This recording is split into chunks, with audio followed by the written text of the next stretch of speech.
Good evening, everyone. What's going on? Welcome back to another live stream. I am your host, Why It Matters. Back again for another live stream. It's another late one. So apologies for those who are staying up at night. But yeah, today I wanted to do this live stream. It's a very important topic, very important and necessary conversation that we need to be having. So definitely is one which I have a bit of a backlog in which I wanted to tackle, but this is definitely one which I wanted to bring forward in light of the recent events and just things in general that we need to just talk about as a group of people because it's things which, yeah, it definitely needs addressing. But before I do, let me just say what's up to the chat. First off, please let me know if my sound is coming through okay. I believe my audio is coming through clearly, but please let me know in the chat if you can, well, to see how everything's going. So let me just say what's up to people in the chat. Say salute, Eunice husband. What you saying? Hope you're doing well. Skills man reloaded. Big ups. What you saying? Yes, please, everyone. Get the likes up, share the stream, subscribe if you are new. And definitely we're gonna get into I've got some theories, some viewpoints on the situation. For sure, for sure, for sure. We're gonna get into this one because again it's one which I won't say it's taboo, but there's a situation which I'll be honest with you, scares me heavily. And I don't know whether anyone else has noticed this affecting us, but I'm going to get into it and I'm going to see exactly what you all think about the situation. Manchester boy, what's up? Hope you're doing well. Rory from Nuts, right? How do you feel about Forest? Yep, I'm from Nuts. And how do I feel about Forest? Get back into the Prem? Well, boy, it's about time that we get back up into there. I'm telling you right now. I mean, I'm not a football fan, really. Well, I'm not a football team supporter, but I do have a soft spot for my local teams. And yes, Forest has been missing from the Premier League for sure. First team to go back to back, first English team to go back to back. So for sure, looks like we're going to have a great chance. So hopefully we can do it this year. But no, on the right track. But Championships is a slog. You have teams who can be there in the wilderness for ages. Blackburn, Charlton, Ipswich. Some of these teams you may think they're never going to get back there. Such is the difficult task to get back into the Premiership. It's the holy grail for other teams for obvious reasons because of the financial benefits. So, yeah, things are looking good. Things are looking good. I think we're in the best form. I think with the team in the best form of the whole of the leagues. We like lost one in like 20 or two in 20, something deaf like that. So yeah, for sure, for sure, for sure. Diego, big ups, big ups, big ups, big ups. Now to the topic. Now, you may or may not know, but I think a lot of the people um, do know in regards to the tragic, absolutely tragic incident that took place um, a few days ago that definitely hit the news. And yeah, Diego, I do have a soft spot. No lie, I do have a soft spot for Notts County and Mansfield Town. So yeah, I do have a soft spot for them. I do like to see all the teams doing well. So yeah, it's Derby who we hate. We hate Derby County. I can't say some words on here, but that's the team that we hate. But yeah, back to the topic. So a tragic incident took place a few days ago, in which basically took a bit of the headline news. And I'm just going to share this article in regards to what I saw on The Voice and how they presented. There's a few articles, but this one I was going to read here. So, police named 4 people killed in Bermondsey Stabbings. So, police arrested a 28-year-old man for Lewisham in connection with the murder of the 4 family members. So, the victim been named as grandmother Delette Hill, 64, and her partner Denton Burke, who lived together at the house in Delaford Road. Ms. Hill's daughter, granddaughter, were also found stabbed to death in Bermondsey on Monday. So all 4 pronounced dead at the scene. So this took place on Monday. The family of the deceased have been informed and are being supported by specialist officers. On Monday, Mrs. Hill's niece, Phoenicia Reid, told reporters at the scene she was a very loving, very kind, very generous. So already we don't know currently what the motive is. I've read some other reports. People in the chat, please let me know whether you've seen any recent news or you hear of anything about a motive. I'm not too sure about a motive so far. So far, all we know is Mrs. Hill's niece. She's said that Mrs. Hill, or Ms. Hill, sorry, was a very kind, very loving, very generous person. She worked very hard in this country to support her two girls and her two grandkids. She does not deserve this. Ms. Hill, originally from St. Thomas, Jamaica, was undergoing treatment for cancer, according to relatives. So this is how just sickening the whole situation is. We have a cancer, I'll say survivor, but someone going through cancer, going through treatment, fighting for their lives, and something like this happens, which senseless murder. Let's continue. A friend of Samantha's told reporters that she had temporarily moved into the house as building work was being completed at her own flat in Forest Hill. So even to compound matters, it wasn't even a permanent residence. So sometimes I don't know what you call this, Sod's law, Murphy's law. It's like what can happen. It's just the wrong place, wrong time, and something happened. She moved into a flat temporarily, or into a house temporarily, because building work was being done at her own flat. So Ruja Bombat told the Evening Standard she only recently moved out temporarily while her bathroom was done. Samantha took her cat. I went back to the family home.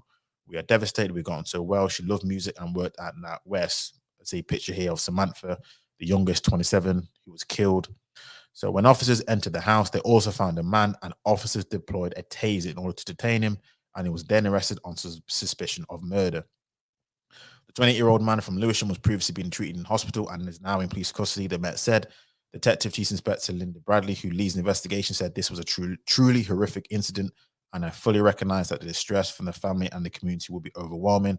We are conducting a thorough and detailed investigation into the facts, and we are appealing to anyone who can assist with any information to come forward and all that kind of good stuff. And again, it goes into we appreciate all the help that we received.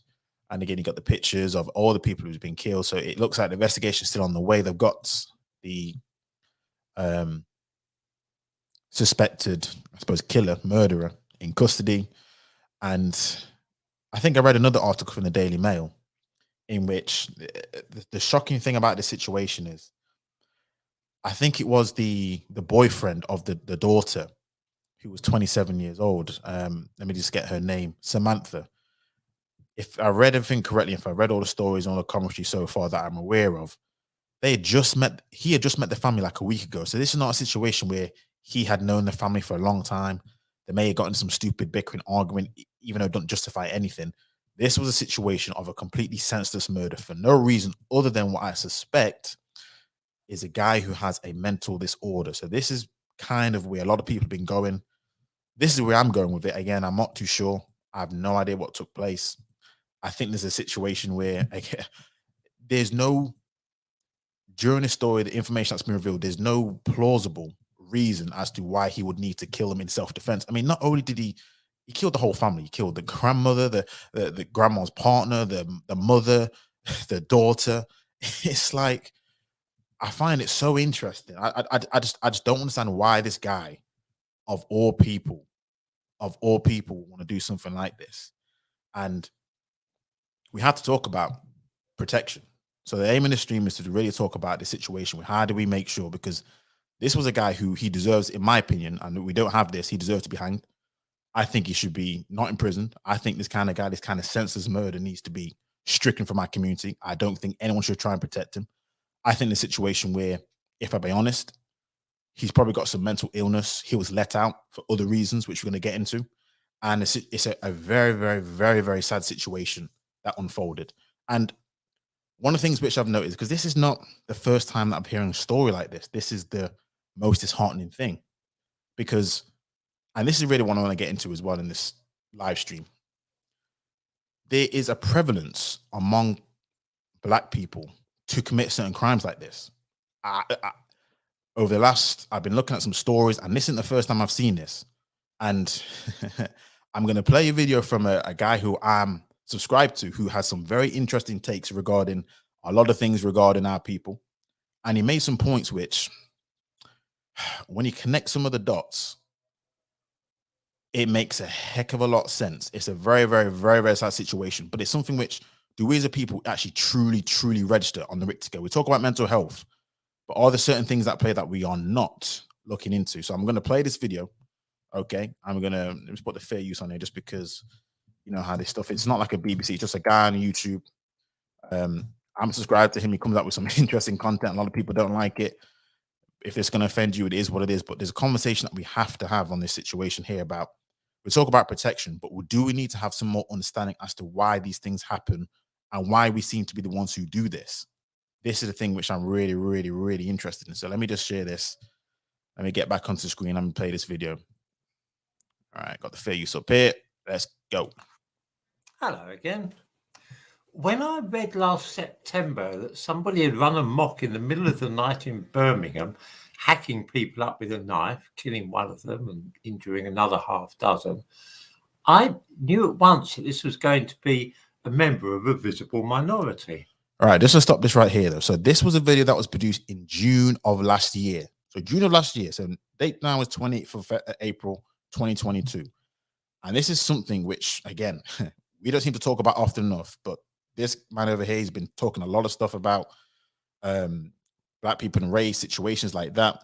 And this was last year. So again, like I said, this is not something new. And this is something which we as a community need to have a frank conversation about certain things that run amok in our community most. Let's continue.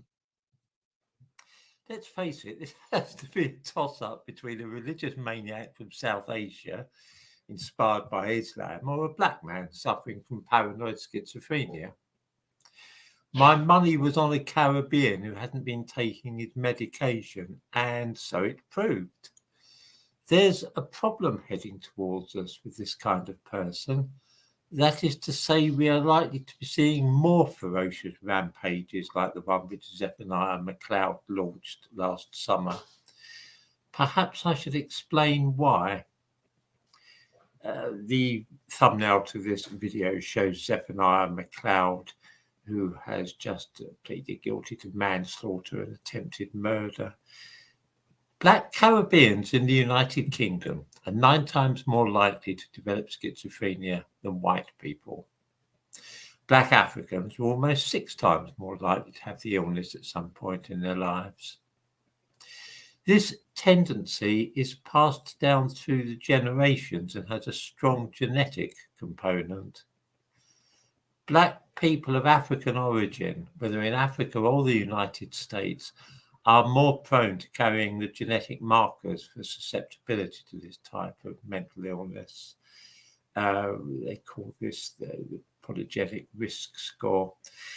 In 2018, the journal Psychiatric Genetics published a paper which revealed that the polygenic risk score, PRS, for schizophrenia for those of African origin was very much higher than it was for white people from Europe or North America. So great was the difference between the PRS for different ancestral groups that in the case of Africans and Europeans, they hardly even overlapped. This is a genetic thing. This has got nothing at all to do with false diagnoses caused by cultural misunderstandings. These are the risk factors for schizophrenia simply identified by examining the genome. There was some doubt as to how best to interpret the results. It's not necessary to go too deeply into the pros and cons of the argument. The fact remains that the genetic heritage of Black people shows different levels of risk for schizophrenia than white people have. This may well shed light on why schizophrenia is apparently found more frequently in Britain and the United States among Black people than it is amongst whites. It may not be the whole explanation, but it's certainly a part of it, probably a large part. I give references above for the prevalence of schizophrenia among Black people and also the increased polygenic risk score. Unfortunately, some politicians are driven not by science, but rather ideology.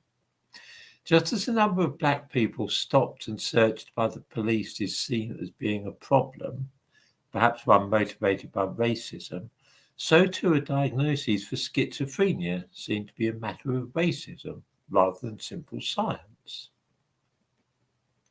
6 months ago, it was announced in Britain that the Mental Health Act of 1983 was to be changed, partly because it causes a disproportionate number of Black people to be affected, which is only reasonable if Black people are actually more prone to schizophrenia, of course. Health and Social Care Secretary Matt Hancock, of blessed memory, said that the proposed changes outlined in the Reforming the Mental Health Act white paper would give people more autonomy over their care, and will tackle disparities for all who access services, in particular for people from minority ethnic backgrounds. When Hancock said that he wished to tackle disparities for all who access services, in particular for people from minority ethnic backgrounds, he was hinting broadly that he wanted to see an end to such disparities. Ideally, black people and those of South Asian origin would be detained against their will in psychiatric hospitals at precisely the same rate as white people. This would be a kind of racial balancing. If 5% of a city's population are black, then no more than 5% of them should end up being sectioned, and not the 20%, which is currently the case. The consequence of adhering to an ideological desire to reform mental health rather than one driven by science is likely to be unfortunate. Almost without doubt, some people will die needlessly. Once psychiatrists and nurses are made aware that there is a drive to reduce the number of black people being detained under the Mental Health Act, they will become reluctant to section any black people. No health authority wishes to be thought of as institutionally racist, and the word will go out to avoid, where humanly possible, increasing the number of black people being held in hospitals or treated compulsorily in the community. Murders committed by those suffering from psychosis are mercifully rare, but when they are committed, it is often those with paranoid schizophrenia who commit them. If for political and ideological purposes there is pressure not to detain this person or that because he or she belongs to some group, especially a group with increased propensity to schizophrenia, then it is a racing certainty that at least one such person, released against the wishes of a psychiatrist, but to fulfill some quota, will go off and kill somebody, or go mad and run around the street stabbing people. It's a recipe for disaster. This is what happens when people ignore science and follow fashionable ideology instead. You may expect more rampages by manic Caribbeans, caused by the fact that hospital doctors are terrified of being accused of racism. Rampages by manic Caribbean.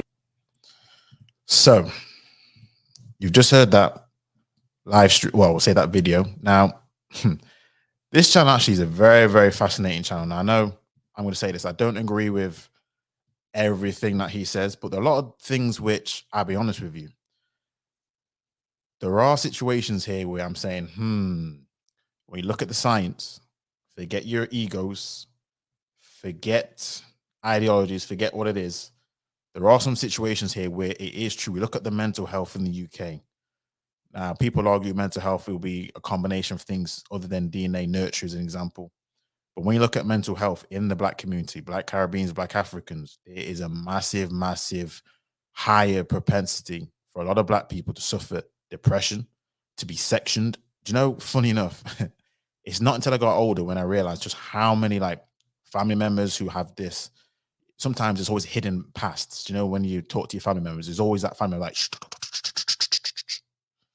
a lot of times because they've suffered not just depression, but serious bout which have had to be sectioned. There's a lot of us, a lot of people in the black community, and I'm going to say this, even talking to a lot of black people on this platform, I will say this. I don't know if it's all schizophrenia, don't get me wrong, but there's a lot of black people who do seem to have higher propensities to things which I'm like, I'm not saying it's like this guy, don't get me wrong, but there definitely needs to be talk about mental health in the black community. There has to be talk of mental health. Even the most insane people don't go around stabbing people in the propensities that I've seen. And again, that video was taken from last year. It wasn't this year. He did another video on his channel talking about the same situation. But again, it's a similar trend. Am I saying that means that all black people do this? No, but the propensities are there.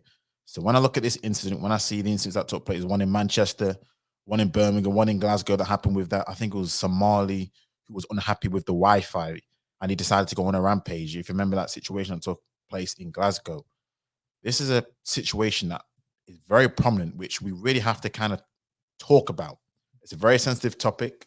It is very sensitive. Do not get me wrong. So I want to handle this in the right way. And also, I want to make sure to say, RIP to the victims. It's something which should not have taken place. But this is the thing where I'm talking about protection, where do we need to have a conversation about mental health in our community and how if we don't take these things seriously and if we don't give people the proper care and making sure that they are cared for and attended to, then unfortunately innocent people are going to be, his lives going to be taken. I'm sorry. When it comes to the situation here, I don't care about racist institutions. I care about making sure that these victims, or shall I say the sufferer, the person who suffers mental health, is taken from the public until and not released to the public until they are shown that they can able to interact with the public in a way that's not damaging to him or herself, and also in regards to other wider people. Because again, there's a situation where this guy was taken to their family. I think it was the first time, it was only one time they was ever taken to. So there's no reasonable explanation as to the reason why this brother snapped the way that he did, and he managed to kill the whole family. That is not something which a reasonable, sane, level-headed person does. I don't care what anyone says. There is no reasonable justification for the output of what took place. No one can tell me otherwise. So I would like to know, is there something what we're missing here that we're not talking about? I have no problem with black people talking about injustices that white people inflict upon us. I've got no problem with that. But there are injustices that we commit to each other. There are injustices that we're not seeing. I mean, let's look at the stabbing and the knife crime that's ramping up now with our people. I mean, this all can't just be down to culture, as they call it. I think there is some sort of hereditary situation that we're not accounting for, that we're not taking, if it's medication, if not make sure our mental's all right. But for whatever reason, a lot of us are snapping. They are snapping, and I'm seeing it in real time. This isn't the only instant. Again, there's one happened in Manchester, in the Manchester town centre. There was one that took place in Glasgow. There's like 3 of them happened in London over the last year or so. This is not something which is actually slowing down. It's heating up. And we're talking about protection. We're talking about the situation here. And I'm thinking we do need to make sure that we we look out for each other. I know we have this big issue at the moment, and for life of me, I'm done with the conversation anyway. But we have a big issue anyway between ourselves. But this is like transcends beyond this bullshit gender divide. This issue transcends all that BS. This is about the protection of our peoples, because regardless of what you want to say, we are destroying ourselves at a rapid rate. Whether it be the music that we consume, the food that we eat, the drugs that we consume in our bodies. And most certainly, if in the UK we're not getting enough sunlight, this is another thing which is kind of a bit of a conversation as well. Which, for me, I've been looking at is we probably don't get in this country enough sunshine for our bodies for our melanin to really soak it in, and I think that has a big part to play as well in regards to some of the snapping incident that takes place. There are situations which, even now, when it comes to the Rona, one of the things that we're deficient in at the moment as a people, just to our living standards, is enough vitamin D and vitamin C. And that comes from, I think, vitamin D, sunlight. And because we don't have enough sunlight as a people, we need double as much than white people, because guess what? Our skin blocks out the sun naturally because we have the melanin, so we can handle the heat better.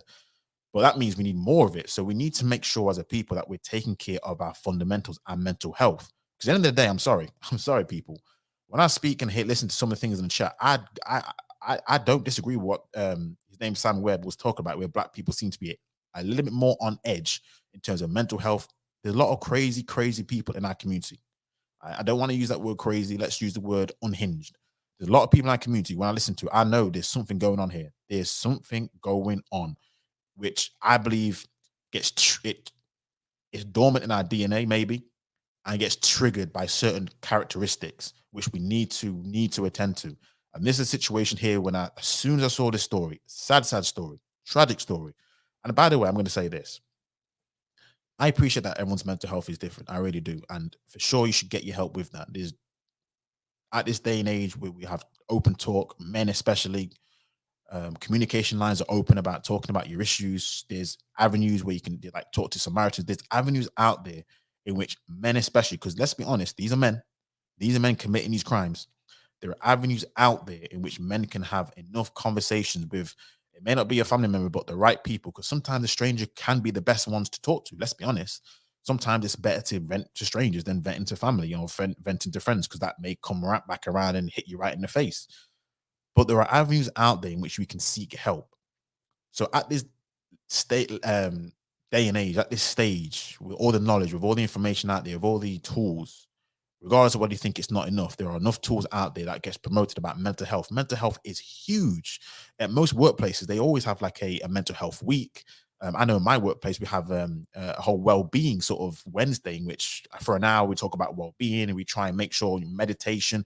There are so many things out there which I believe our people especially need to make sure that you are absolutely keeping on top of. I know life is hard. Do not get me wrong. I know things can get in the way. There are situations which I'm not going to deny. But I'm sorry, when it comes to snapping and causing this, I mean, look, four people were killed, and he didn't even kill himself. I know it sounds horrible, but he didn't even have the decency to kill himself. So he's out there alive and kicking, while all these family members, sadly, have passed away. And when it turns out, as we know what it's going to be, twofold. Unfortunately, this guy was probably sectioned beforehand, was let out early because political correctness. He wasn't diagnosed because of political correctness. He was, caused a muck, political correctness. And guess what political correctness got? Ended up this situation here. So there needs to be a conversation that we as a community have about mental health more than anyone. Because at the moment, when it comes to the risk factors, when it comes to our condition, when it comes to the society that we're living in, because we're not in our natural habitat. So that also is going to be, 2 points down. We don't have enough sunlight. So we need that also is not helping. And close proximity, high cost, and all these kind of things trigger these things that happens. And now you have a horrible situation that took place along the lines of another horrible situation that took place. And now we have a completely destroyed family. Because let's be honest, because that's what's happened. A whole family has been destroyed, pretty much wiped out. So that individual there, for whatever reason, we'll find more out there. The news is still breaking. I don't, unless people can tell me exactly what the actual reason for it, which for the life of me, there's no justifiable reason that any sane person would have committed such a crime. So the only explanation I have right now, and again, if it turns out to be something completely different, then by all means, I will definitely do another stream or make a comment or make a post on this video to say this is the update. But there's no justifiable reason why that took place. But it also leads to a wider dynamic as to, is this one of the reasons why we as a community are so hell bent on destroying each other? Because that's what I always see when these conversations take place. This is why, again, when I listen to the conversation, when I listen to people, all I'm seeing is one thing. We are so hell bent on destroying each other. Destroying. It's not about even critiquing. I can handle critiques, but this is not what this is. This is destroying each other. And when you have what you think is a reasonable conversation about, can we be fair and balanced about things? That is never the end goal. The end goal, what seems to happen when we seem to come together, is one thing: destruction. And we need to unpack what that is about. Is that DNA? Is there something fundamentally wrong with us? Because when I see us together in any form or fashion, whether it be our music, our culture, whether it be the gender, whatever debate it is, it's always about one thing. How is it I can strip whatever it is from that other individual? And yet we want to say, oh, why the situation that we're in right now? It's smacking us right bang in the face. We seem to have a propensity to destroy each other. Now, yes, you are right. People will say, well, other cultures do it. I'm not going to disagree with you. But you know what? I'm not talking about other people. I'm talking about our people. Because guess what? Yes, I'm our people. So guess what? Like, white people care about their own people when they're ready. Trust me. If you go to his channel, believe me, they say some things about you guys, which I know you guys don't want to hear, but it's hard to hear. But I guarantee it, they'll tell you that's 100% truth. They say some things about our people, about what we've done or what we've not done, what we've achieved, what we've lack of achieved. They talk about us in ways which, listen, sometimes I listen to you guys. I think you guys are the exact same people, if I'll be honest. Some of the rhetoric, and I'm telling you, that's why when people say, oh, what about other groups? Listen, they will take care of themselves. They will take care of themselves. I'm worried about how we take care of ourselves, because we are hell bent, for whatever reason, for whatever group, to destroy each other. I'm thinking to myself, that's why I have so much respect for people who really are about bettering the people, bettering our people, because you're better than a hell of a lot of people who, let's be honest, that we've encountered, who just wants to be hell bent on destroying. And then we have the audacity to talk about white people. I'm just like, look, we can talk about them, fine. But this is a very, very, very topic. This is a very sensitive situation, a topic which we need to address head on, head on, and how we seem to be hell bent on destroying each other, tearing each other down. At the end of the day, when it comes down to it, what's the classic saying? A house divided cannot stand. This is why I've sort of changed my viewpoints on a lot of things regarding us as a people. And some people are, oh, why did this happen to us? Or why did this happen to us? I'm like, what do you mean why this happened to us? Are you not seeing how we interact with each other? We can't even have a general calm conversation. I'm like, there's no wonder why. There's no wonder why. So this incident here, what took place with the 4 people killed, again, rest in peace. Pray to God that you do find a peace, because life is life is a bitch. I'm telling you, the people who actually deserve to live don't live, and the people who deserve to die, they seem to live a lot longer. That's how I see things. It may not always be the case, but that's how I see things. But this was a situation here where I'm just like, my days, awful situation. I'm not going to politicize it. I'm not going to blame anything like it. It's a situation where we need to have a really, really fraught conversation about how do we make sure that we can protect ourselves. And one of the things we need to do is make sure that we can take care of our own mental health more than any other group. Because at the end of the day, this situation here is not, for me, it's not in a vacuum. It's not this, oh, it's just that individual here. It's on the rise. I mean, even just the regular knife crime that these youths are doing. People blame the music, people blame this, but people always bust back when it comes to drill music or hip hop or rap.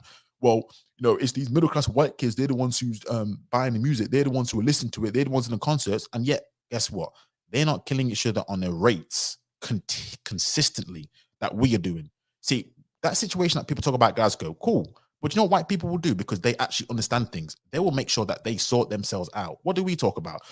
We're like this. No, it can't be that. It can't be something else. White people say, no. We'll take care of the music first, and then we'll sort out everything else secondary. But we're like this. I really do think there's something fundamentally wrong with us as a people when it comes to this stuff.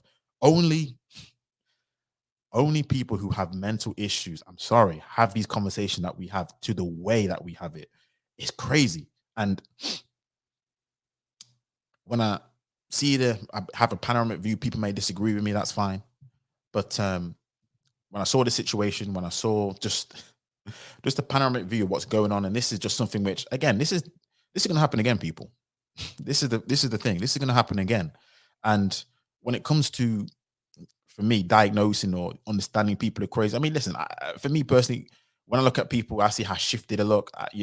Of course, that woman, she knew the guy. Again, there's no details about what he displayed, but there's a lot of people who I speak to, a lot of black people. I'm like this, yep. I have there's always a suspicion about, yep, you seem to not be quite, your cogs aren't quite turning. There's like, you're a pence short of a pound. So I'm just like, for me personally, when it comes to interacting with people, I'm like, listen, listen more than you speak. Look at the patterns, look at the movements, look at what they do, look at what they don't do. Because there's certain things I'm like, yeah, I can tell there's something that's not right with this woman, there's something not right with this man.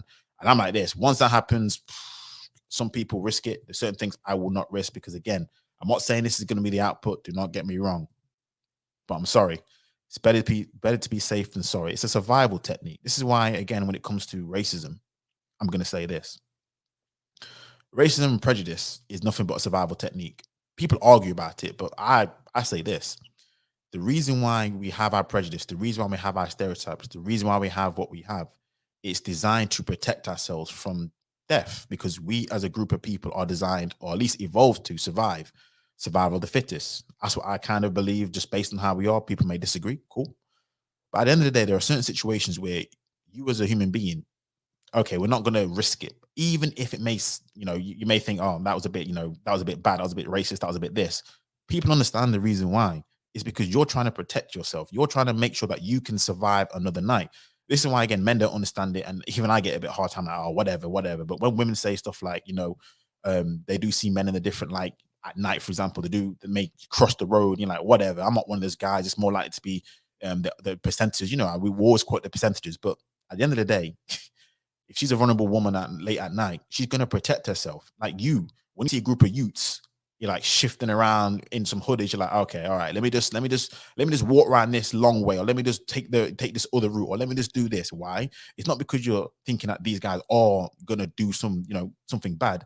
You're just trying to protect yourself. You're just trying to make sure that you can get home safely, and then worry about the consequences later. And this is what it comes down to. But when it comes to us as a people, I don't know. When I read this case, I thought to myself, man, I'm telling you, we sometimes we do seem to have our guards down when it comes to certain situations, and we blame racism, we blame this.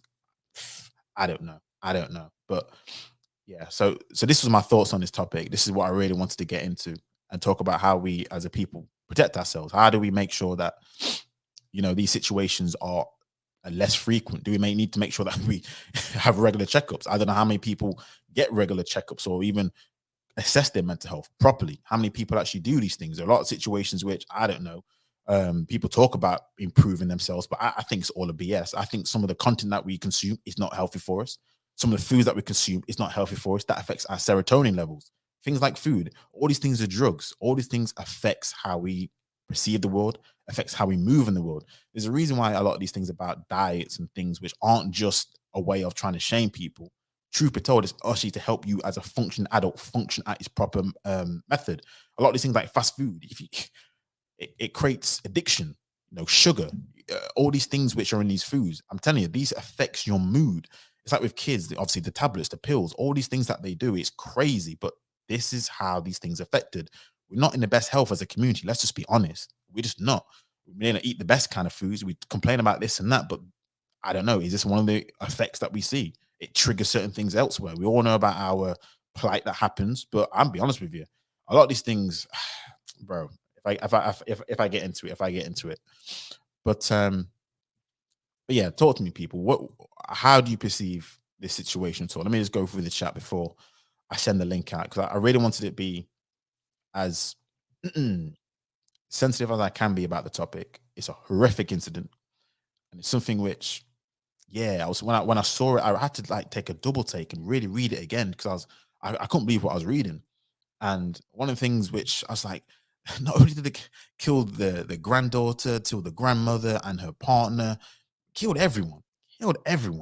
And I'll say this stereotypically, whenever I hear like mass killings or when they kill everyone, I always think that's like some like sort of white person thing. I always thought that was like, when you have when you talk about mass shootings, really and truly, I think like it's some white boy and they killed a dog. I'm like, black people don't do that kind of stuff. But I'm just like, it's just absolutely crazy. And I don't know. But I'm gonna say this, I cannot justify that human being. I can't justify, and I won't justify it. This is the person, and this is another topic as well, which has to be addressed at another situation about punishment. I do not, and I mean this, I do not have sympathy for the individual. I do not wish that this individual pretty much breathes another second.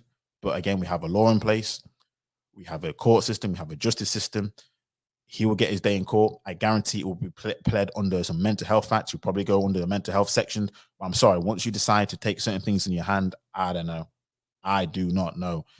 Me personally, I have zero sympathy for that kind of stuff. I don't care what you think your childhood was. I don't care about what your situation is. There is no justification for this kind of stuff. I will, if in my world, I'm telling you, the Americans may have a few things but I disagree with, but that death penalty, I do agree with for certain crimes.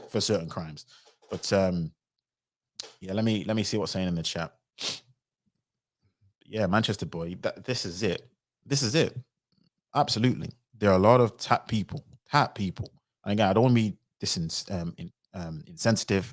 I appreciate mental health is a very, very tricky topic. But please, some black people, you need to be on your meds. You need to take your meds. You do. You really do need it. You need it. And for whatever reason, a lot of black people aren't on meds, should be on medication. Because there are a lot of people in the black community who, you just have to understand the culture to really think this is a people who are, their mentals aren't in order. Their mentals aren't in order. But it could be anything, what they're drinking, what they're smoking. It's crazy. It's crazy. This is a cope. And Skills Man, I appreciate your comment, but this is a cope. We talk about, we don't know what this person's background is. I mean, again, when it comes to other situations, they've had a mother and father in the home. So for me, that's a cope, and I really don't want the stream to be this way. Okay, so I want to make sure I make this abundantly clear. This is not a stream where we're gonna have this kind of typical debate about gender crap. We're not having this debate. This is not gonna have it. If it gets into that, I'll delete the comments and I'll block you. That's not this kind of debate. Do I think that there may have been issues in the home? possibly. I definitely agree, but I really don't want that to be the steer and the focus in that kind of regards. Um, at the end of the day, he was a grown man. This wasn't no kid. This was a grown man, and grown men, grown people, grown consequences. You don't need a stable home with mother and father to know. Guess what? Killing someone is wrong. I did not have the stable home at home. I didn't have a two-parent home. I didn't go through that. But trust me, by the time I was like 10, even earlier than that, I knew what was right from wrong from killing someone. That's a moral code that we all are inbuilt in.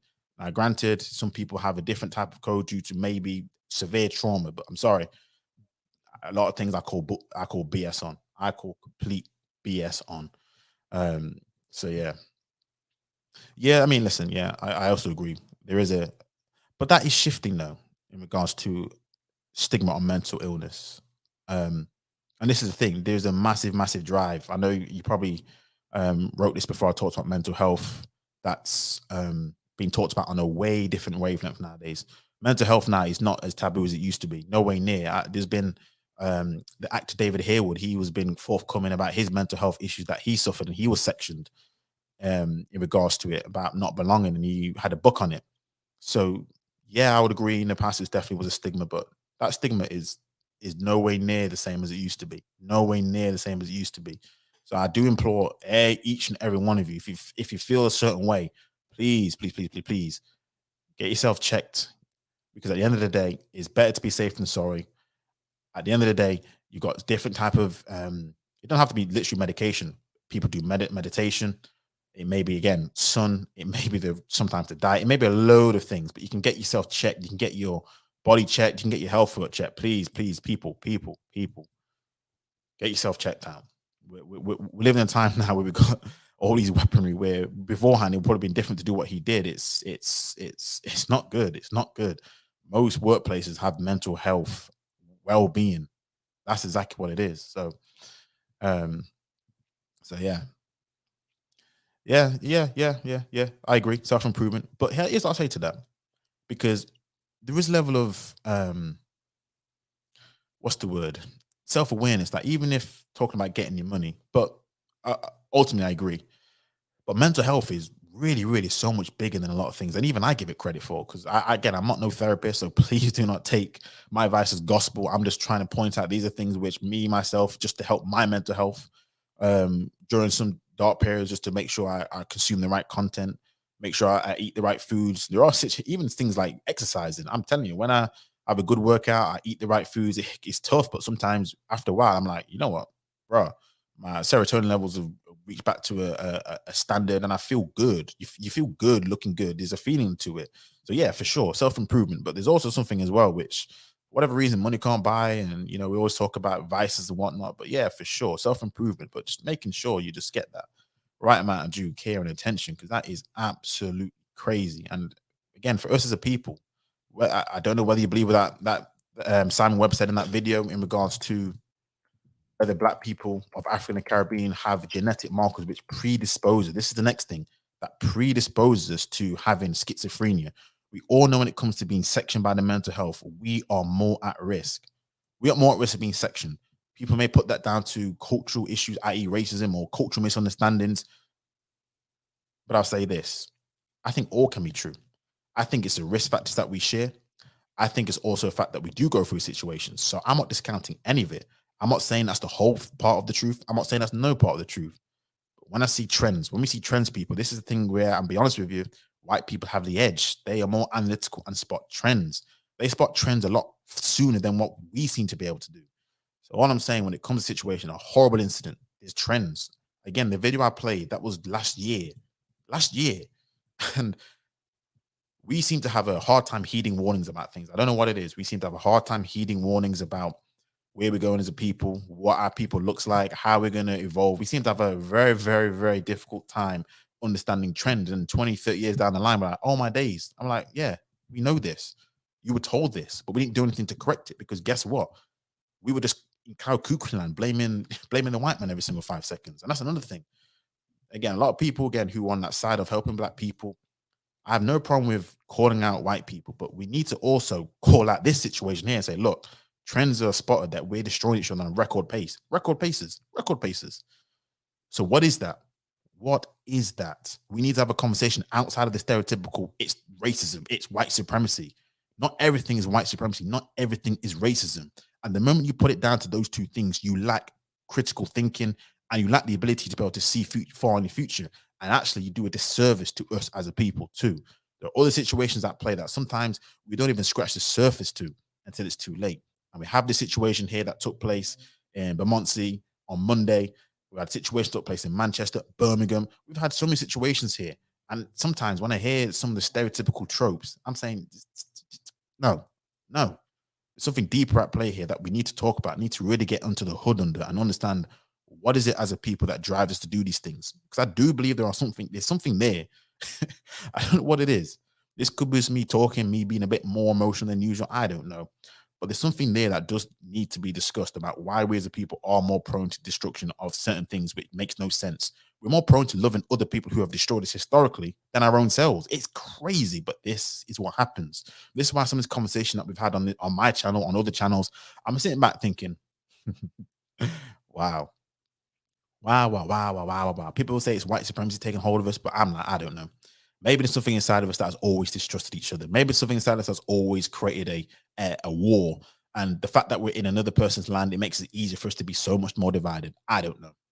But sometimes when listening to conversations, I'm like, yeah, sometimes I'm like, there is no hope for us all. That's why sometimes I'm just like, look, I do admire people who are really about that life for helping this man. Because I'm telling you, it is absolutely demoralizing. But we need to have a conversation about this. We really need to have a conversation about mental health, protecting ourselves, because this is part of it. This is part of how we help protection.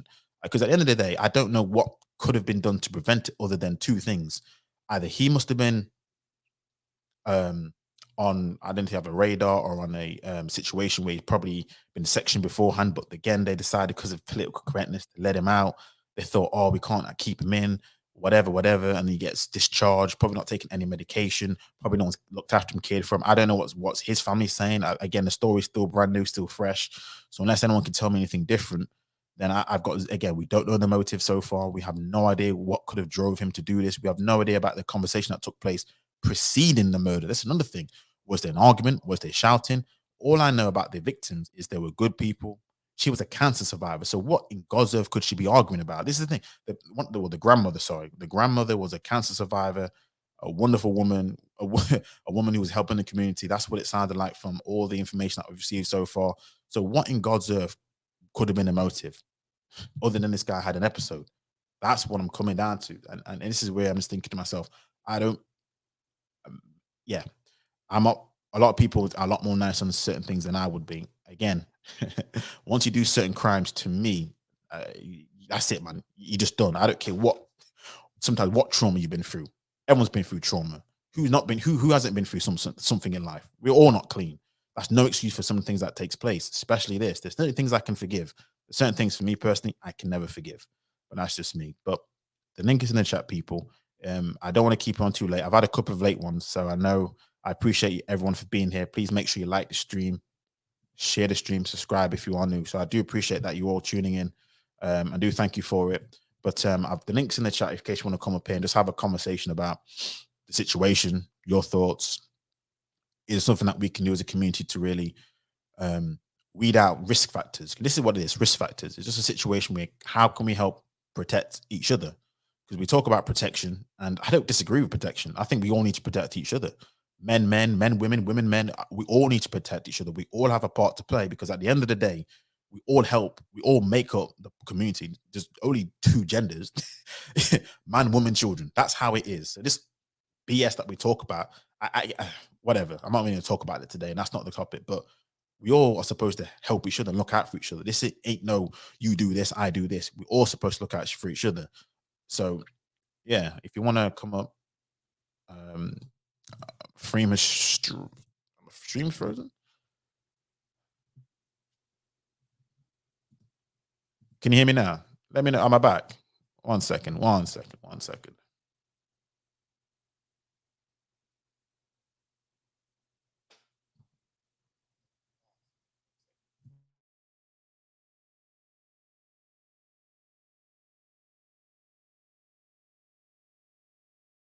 One second. One second. One second.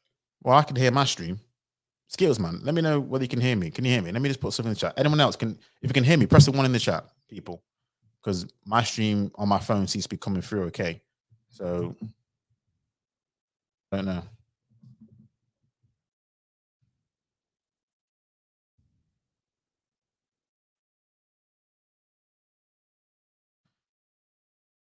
So skills, man. I don't know my. Okay, okay, okay, okay. But yeah, it might be just you, skill, man. I don't know. I might need to refresh it, but yeah, when I looked at my phone, everything seems to be coming through clear. So, so yeah. Again, like I was saying about protection, we have this conversation about the stupidest things. Sometimes it's the stupidest things. You know what happens when you go to a funeral? You always realize a lot of things that we complain about is some of the most stupidest things we've ever complained about in our flipping lives. And it only happens once, guess what? People die. And this is the thing about a lot of us as people. We are very reactive to things. Again, we talk about like Black Lives Matter movement, we talk about all these things. And regardless of whether you agree with the movement itself, let's just look at the facts. I know it's, people talk about it's a political agenda. Okay, fine. But the facts is it's only retrospective. It's only after one of us has died. Make that make sense. Think about that. We only are, talking about each other after someone has died. We only care about each other, apparently, at least on the surface of it, after someone's died. That's kind of how messed up it is, isn't it? But it's just, it's probably just the nature of things, isn't it? When people die, when family ones, loved ones die, all of a sudden, all these things, all these situations that take place, it's like it doesn't even matter anymore. Of course, for some people, it's a blessing that they died, but in general, in the main, when you go to a funeral, it puts everything into perspective. And this is what I see when it comes to the situation here. It all comes into perspective, unfortunately, after a terrible incident took place. Even though we know the situation that takes place, even though we know there are people out there who their risk factors, they need help, even though we know this is a situation that takes place. I've got family members who have gone through situations where I didn't even know until I was older because it was hush hush hush hush hush hush. I was like, oh wow, I didn't realize this person was sectioned. I didn't realize this person went through bouts of depression. I had no idea. I think it's very prevalent in our community, very prevalent in which a lot of our family members have not just gone through, we talk about depression sometimes a bit lightly, but I'm talking about serious bouts where people are pretty much destroyed. And gosh, it's crazy. But again, certain things now, which I'll say this. There's too much information out here, people. Too much information out here, in which I do recommend as much as you can do, you know, make sure that if you want to go visit, it sounds daft, but what you're watching, what you're listening to. That's why children aren't. They don't watch certain things. They don't listen to certain things. We talk about music isn't the reason why you killed someone. Movies isn't the reason why you killed someone. These aren't the reason why this happened. You took it upon yourself. That is true. That is true. But we and I both know that what we consume makes a part of us. If you listen to something long enough, I'm telling you, you are going to change the way you act. A popular quote that I was always quoted when I was young, a Bible quote is, "As a man thinketh, so is he." Whatever you consume, whatever you think, you're going to display these kind of tactics. That's how I know when I listen to or when someone talks, I already know what kind of content you've consumed because it just it just pours out of you. And these are grown-ups. I speak to 35, 40-year-old, 5-year-old people, men and women, and I already know instantly. I know where you got that from. But these are the same people who tell me, "Oh, that didn't influence me. That didn't influence me." I know it did. I know it did. So even something as simple as making sure that you consume the right information, because I'm telling you, a lot of people are spiraling out of control, and the content that is getting thrown out is not helping, ain't helping. So yeah, man, we all need to protect our protect each other. We're a community, whether it's about borders, no borders, whatever you want to call it, I don't care. We are our brother's keeper. We are our sister's keeper. That's how I see it as. Anyway, but let me put the link in the chat one more time. Again, thank you all for coming in. Please make sure that you like the stream, share the stream, subscribe if you are new. Ultimately, man, it's just a sad one. It's an incredibly sad one, and it's something which, yeah.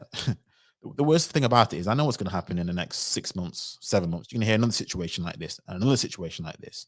And with the cutbacks that happen in mental health, it's not going to make things easier because, again, when it comes to certain things, I don't believe in political correctness. When it comes to certain things, I'm sorry, I don't believe in political correctness. When it comes to the health and safety of well-being of people, I don't believe in political correctness. I believe that we should make sure, at the very least, that the people who need to be attended to, regardless of whether it's stereotypes, they get attended to. That's how I believe things. That's how a lot of times we need to keep people safe, regardless of how bad it looks or how good it looks for not having certain stats. How does a stat revive these people who were killed? It doesn't. How does that comfort some of these people? It doesn't. Extremely sad situation, heartbreaking for the families, sorry for the families. And again, this is how I see it. The individual who committed the crime, he deserves to rot in hell. If I had my way, he wouldn't even rot in hell. We would save the taxpayers' money and we'll do the sensible thing and end his life. But that's how I see it. That's just me. That's just me talking. So I'm not gonna go on any further. No one's coming up, which is cool. I hope that you enjoyed me talking. Hope it's not been too gnawing, but yeah, no, it's a very very sad stream, and it's just one of those things which, yeah, it just for me it raises bigger questions about mental health and just how dangerous it is when we don't take mental health seriously, and how dangerous it is when we don't really have those levels of protection in our community that we should do with each other, and how dangerous I'm sensing the tide and how things are going. Things aren't getting any better. Things are getting worse, in my humble opinion. So yeah, it's just something which it's crazy. It's crazy. It's crazy. Okay, skills man. Yeah, yeah, no worries. But no, thanks for coming in as always. So appreciate you. Yeah, Kale man, I put the link in the chat. If that's what you mean, I'll put the link again if you want to come up. So but yeah, no, links there if that's what you mean. So feel free to come up and yeah, if you wanted to add add your thoughts on it. So for sure, yeah, it's a sad situation all the way around, and it's something which, boy, is not. Yeah, I don't think anyone should have to wake up and experience or have a family member. And again, I know a lot of you guys are down in London, so I don't know whether anyone's related to this individual, whether you know these individuals. I've got no idea. I mean, yeah, it's crazy, it's crazy. But it's one of the things as well. Talking about communities and how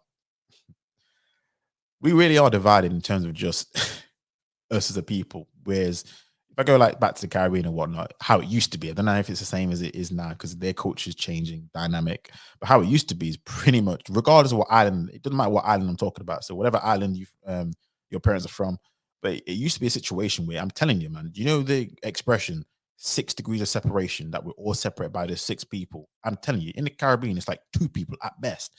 If you didn't even say hello to somebody, you would hear it. So there was always a sense of, even on an island, and no matter how big or small the island will be, there's always a sense of, guess what? Everyone knew each other, or they will know someone who knows you so super quick. Whereas now I'm just thinking, oh boy, we have all these social media, but it's not the same at all. So even when someone used to have an incident, trust me, they would know, and there'll be a situation that will take place, and for me, it reminds me of a whole massive neighborhood watch. So even talk about a community aspect, it's just, yeah, man. I don't know. It's that Western living into it that we've absorbed, which is just not good at all. So yeah, but yeah, Kale, man, I put the link in the chat, bro. So if you want to come up, by all means, please come up. But if not, I'm definitely gonna just end the stream, just because again, it's one of those late ones, isn't it? So again, I do appreciate if you've been late. I know a lot of people got work in the mornings, Friday as well, and also you got that bank holiday on Monday. So yeah, hope you all enjoy your weekend. But no, Kale, let me know if you want to come up. I'm not seeing you in the back, so I don't know if you are trying to come up, but you can't connect. Sometimes that does happen. I've seen a few people who have not been able to come up, bro. So yeah, if you want to come up, let me know in the chat if you're still planning on it. Um, but if not, no, I'll end the stream. So let me know, bro. Let me know.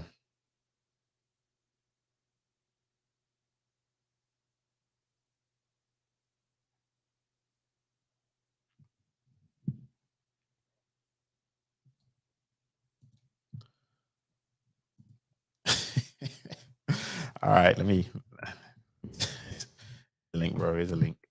Yeah, I'm gonna do as well. I'm gonna put it to the chat as well, just in case.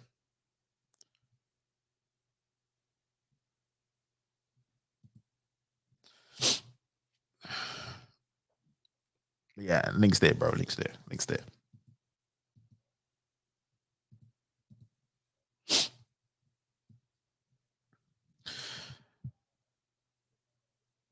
But yeah, man, let me see what the chat is saying. But yeah. Yeah, yeah, yeah, yeah. I mean, I've got zero clue. I'll be honest with you. I think it's a combination of a few things. But I think the only reason why genetics has been down as a, I want to say, if I was to give a percentage of genetics, like nature versus nurture, for certain situations, a lot of genetic dispositions for me, it does weigh very, very heavy.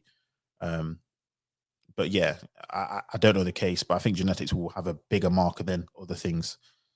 Just like how black people have a propensity to, like white people, have a propensity to, burn in the sun because of their genetics, regardless of, other things. So I don't know. I don't know. Again, these are rare situations, by the way. So I don't want to make it out like this is happening every week. So I don't want to make that to be a situation, but it is. It's often enough for it to be concerning. Let's just say that, because again, when it comes to deaths and things like that, it's concerning enough. So it is what it is. All right, here we go. I can see you, bro. I can see you, bro. All right, Kale. Evening. How are you doing, man? How you doing, White Maz? Not too bad, man. I just came in. Um, I did see you. You put this. You sent it. I think a couple of days ago. But I managed to come in, man. It's an interesting topic, brother, as usual. Yeah, yeah. I mean, I don't know how much you've caught of the stream, but it's just a sad situation all around, and it's just a topic about how do we, because I think a lot of it implies mental health and how Yeah, we as a people probably need to make sure that we are vigilant towards our own mental health or the people's mental health, and make sure we're in the right mental state. Because for whatever reason, yeah, there's been a few cases. There's been one in Birmingham. There's been one in Glasgow, all yeah, involving people, a few in London and whatnot, even a few in Birmingham, I think. I'm just yeah, thinking, yeah, it is something that we need to make sure that we are fully in tune with, yeah, um, in that regard. So it is for me. I mean, I played a stream where someone put it down to maybe more genetic factors when it comes to schizophrenia, which I know black people do. Schizophrenia was used to be called a black man's yeah. illness. So I don't know. I don't know if it's a combination of that. We're not getting enough sun in the UK. I know that for a fact. It's just so many things, man. Which again, it's a sad situation all around. So I don't know. Let me know your thoughts. I've been rambling. Sorry. Well, there's a um, there's a humanistic psychologist. His name's Carl Rogers. Those who studied mental health don't know who he is. He was born 1902, died 1887. And he says that in order for a person to grow, they need an environment that provides genuineness, self-disclosure, openness, and empathy. And you know th- that's very key for human survival. These types of elements that you can that you'll be reassured on those key points that I touched on. So when we're talking about mental health, right, that you know there is two particular criteria of mental health, which some of us are aware, some of us are not. You have depression, mood disorder that causes persistent feeling of sadness, loss of interest. And you have mental illness, a condition which causes serious disorder in a person's behavior and thinking. And it continues, these things, typifies personality disorder, psychotic disorder, trauma related disorder, substance abuse, anxiety disorder, and mood disorder. Now, as we are from the same community, brother, we can definitely say that we as a people, we suffer from personality disorder, psychotic disorder, trauma related disorder, substance abuse, anxiety disorder, mood disorder. However, I know you don't want it to go down that way, but due to the fact of, if we are going to press on mental health, key points: trauma related disorder as it pertains to post-traumatic trauma. Now, I've said this before, brother, that we suffer from post-traumatic slavery disorder and colonization disorder.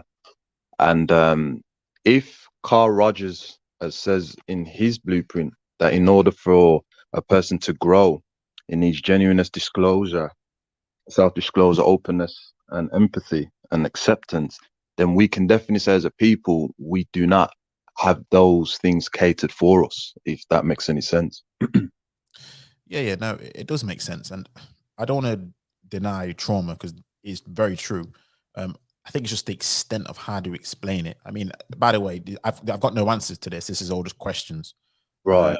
you know what I mean? So again, there's no answer to it. It's just, I suppose for me. Oh, actually, let me ask you this question then. Would that cause us to? Because I said this, we seem to destroy each other. Are you saying that that trauma will cause us to destroy each other as opposed to destroying? I don't know. Sounds ridiculous. Sounds the people who are causing this trauma. You see what I mean? So I'm Yeah. not saying, I'm not denying it. I think it's just for me. I don't know if you can do this. How? What percentage would you say accounts for these situations? Is it most of it? I don't know if that makes sense. In regards to our accountability, I didn't quite get that. Sorry, I suppose for me it's just all the other things at play. I get trauma as a part of everything in life, but it's Right. just is that the snapping point, the trauma, or the other things that at play? Which, because for me it just seems a little bit like, I won't say a cop out, but just an Yeah. easy explanation. And I don't know whether it's something which we do need to look at a bit more. I say deeper, but I don't know. I don't know. That's just my thoughts on it. Well, mental illness, as I said, it's it's a condition that causes serious disorder in a person's behavior and thinking. Right. So, for example, you have like a normal type of way of thinking and a disorder. Now, if that is constantly being um, tampered with due to experiences, behaviors, body language, etc., right, what's going to happen is that you're going to need to stay in a situation that is going to typify feelings, hence a depression, which also causes a persistent of feeling sad and loss of interest.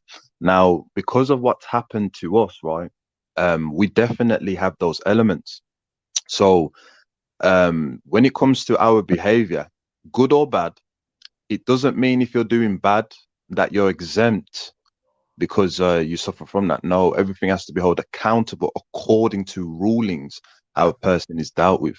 What we can say, brother, why it matters is that our behavior typifies from a trauma that has been passed on consistently, and we haven't had the opportunity to deal with it properly. I'll give an example. There was a gentleman that was on you showed, I can't remember his name. He's a European. And Oh, the video, you mean? yeah, the video, because I managed to caught it when I was in the car and stuff Yeah, like that, right? And yeah. Sorry, continue. Yeah. yeah, he was saying certain things which I'm not surprised that he would say it in that way, because he's supposed to say that way, Right. because he's not an African descendant and he has to support his his nation. But the thing is, when it comes to the non-Africans, when they speak on our issues and stuff like that, is that they seem to remove themselves from how we got here. Do you understand? Like, we're more violent, we suffer from paranoid schizophrenic. But the thing is, brother, there's an interesting book which is banned now. I was able to read it years ago, but not been able to be issued. But it's by Sigmund Freud, and it's called a genetical anthropology, genetical fantasy, right? And he explains that Sigmund Freud himself, he speaks upon his nation, and he says that the issue with us as Europeans is that we were summoned in an icebox, meaning the cave, and because we were summoned in there, that we had to have a type of mindset and behavior to survive. Right. And we saw the deficiency in ourselves and we project that on others, right? And we took on the mindset that survival of the fittest is the way forward, right? Now, when you understand what he says there, brother White matters, is that the non-Africans, they project their insecurities, their defects, and they've projected that onto us. So we now, brother, ever since our downfall, are basically acting out the non-Africans' behaviors before we help them out, if that makes any sense. It does make sense. It does. And the thing is, I'm not gonna say I disagree, or there are some things which I will say, okay, it does make sense in terms of, again, we have a Eurocentric standard based on the Europeans' projection of how they see things. I'm just for me, it's just all about, and this is how I see things in my head.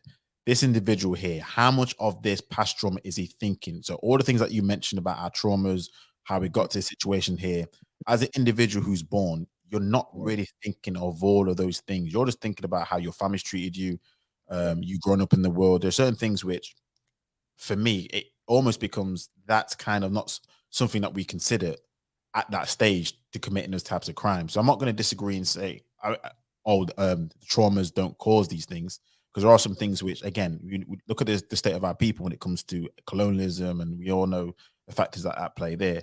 I think it's just a case of, and you did mention it, so I won't.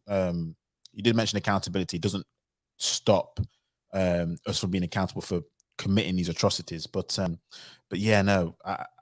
For me, it's just a case of how much do these individuals commit these crimes? How much is the trauma? Is it embedded? Is it just it's just seeped into our pores, which seems to be a hereditary thing? I don't know. That's where I'm at with things. I'm just the thing is, brother. Imagine now you're in an environment, right? And a lot of people have gone through this. It's no secret. I said this before. I used to work in a children's home ages ago, and it was like to help the youth who are in homes due to trauma at home. And a lot of the time, brother, that the case works with them is that they will say that their parents, that they will behave in a very erratical way without explanation. So imagine now you go into the toilet and your mother or father becomes very intense in shouting for no apparent reason. No. Now you don't know what they went through, but you understand that this type of feeling, right, makes you feel a way. Do you understand?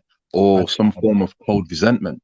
So if the child is in these types of environments, right, what's going to happen is, although they won't have like the entitlement or the mindset to understand what the parents is diagnosis, but they'll be able to emotionally understand that this is making me feel bad and it's affecting my behavior, and it's making me feel sad and have loss of interest.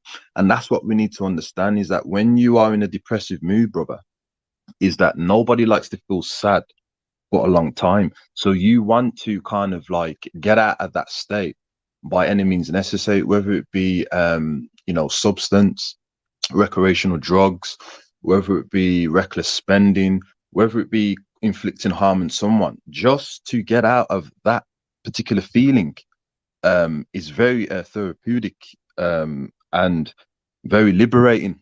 Now, it may sound very kind of strange me saying that, but when you understand human psychology and the mind, is that we don't like to be dominated in a way that in an unjust way.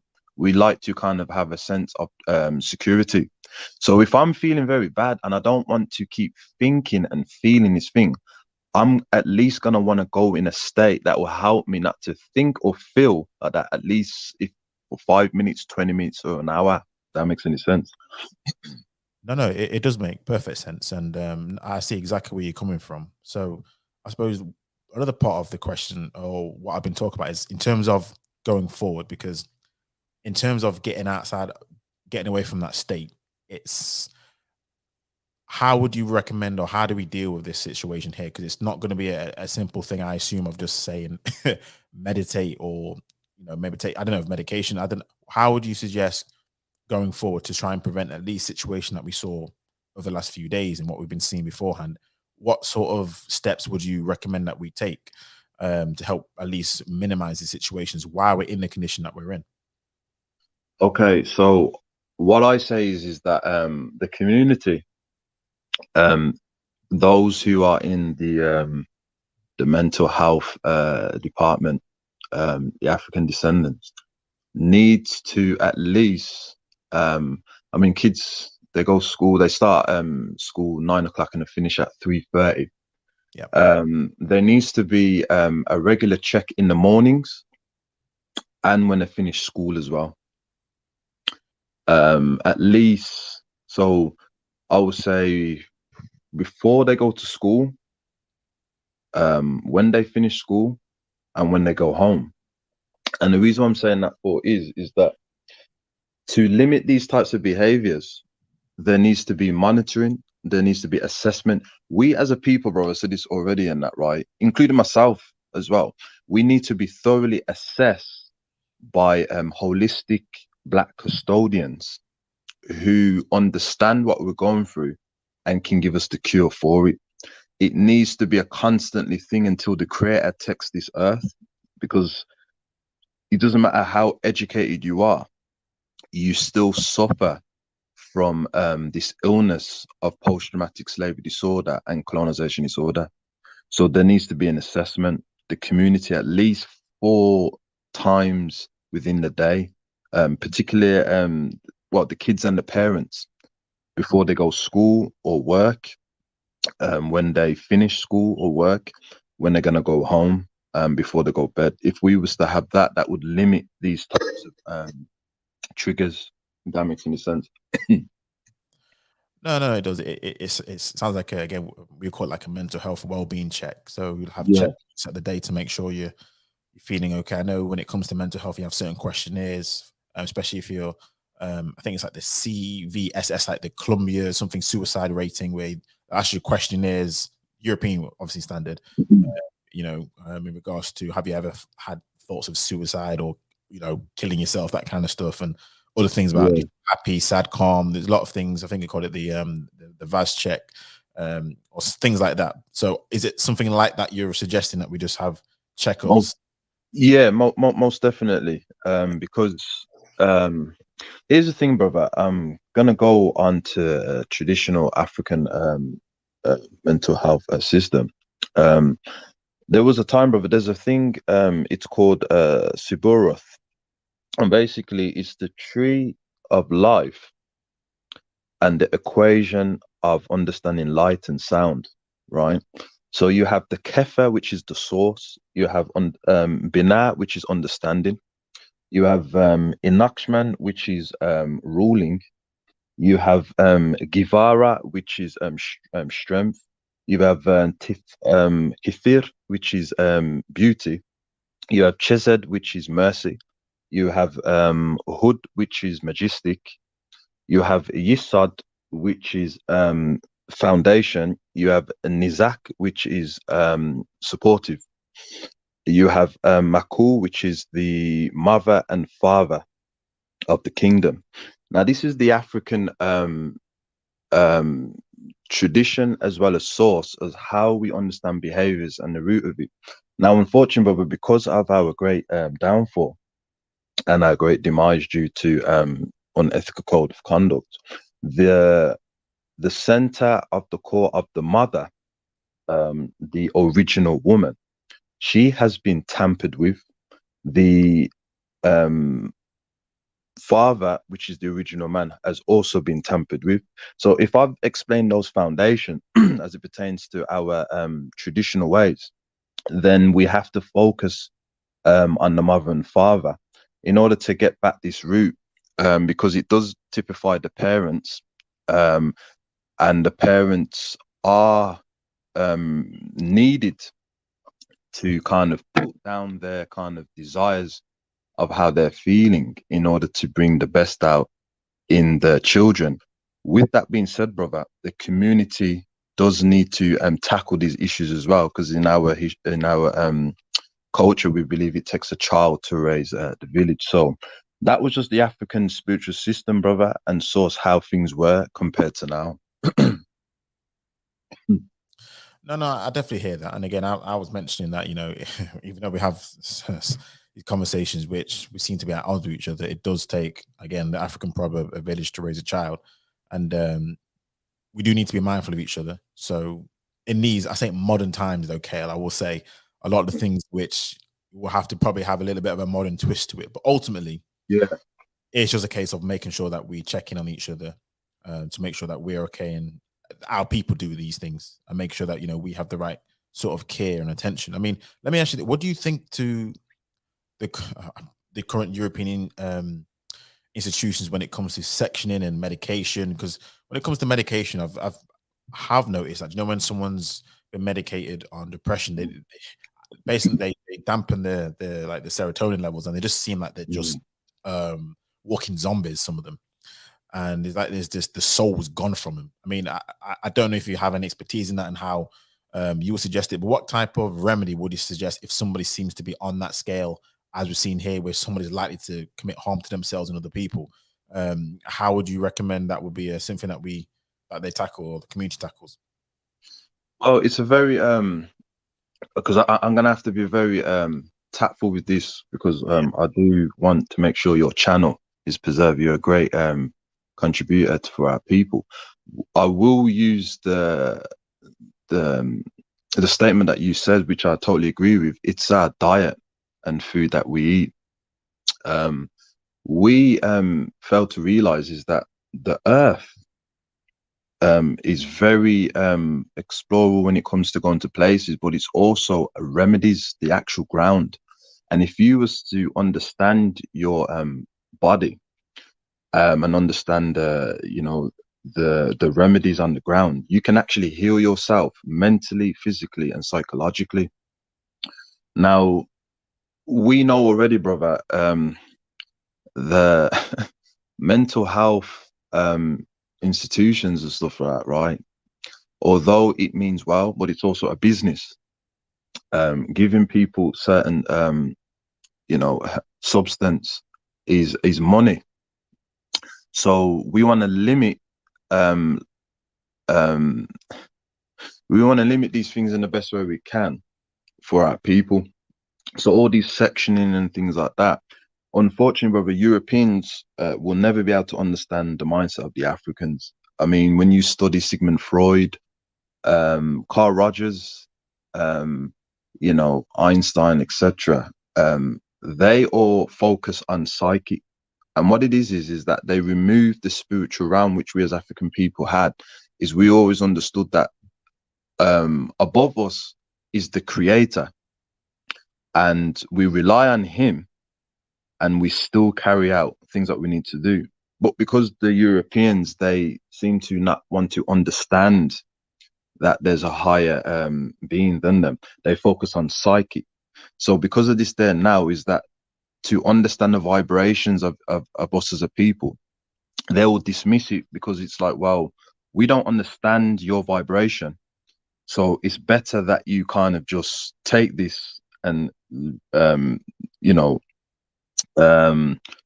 adhere and submit to this, which doesn't work. It's like telling the child has been misbehaving, and instead of understanding the core of it, you just dictating and being assertive in a very bad, intense way. He's going to be rebel, or he's not going to get the cure.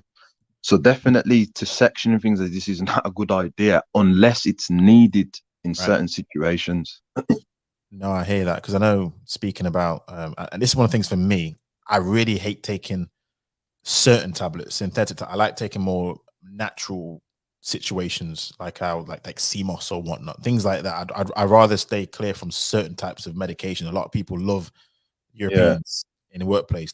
I know people have a drawer full of just paracetamol, ibuprofen, everything you can imagine. I'm kind of very choosy about what type of pills I ingest, and if I can, whether it be the certain foods eat. Even now, it comes a situation where people know Dr. Sebi, and he was talking about people, we're more we shouldn't be eating meats, whereas Europeans, they're more adapted to eating meats and certain things. Even when it comes to drinking, like Europeans, they can drink for crazy and they can spring up tomorrow like nothing's ever happened, whereas I'm like, oh, wow, nah. But yeah, and even when it comes to the children, I know there's a documentary I watched where the children in the US, a lot of black kids, if they were just, I'll say misbehaving, but just act like a man acting more rambunctious, which you're expecting a young boy to have. He has energy.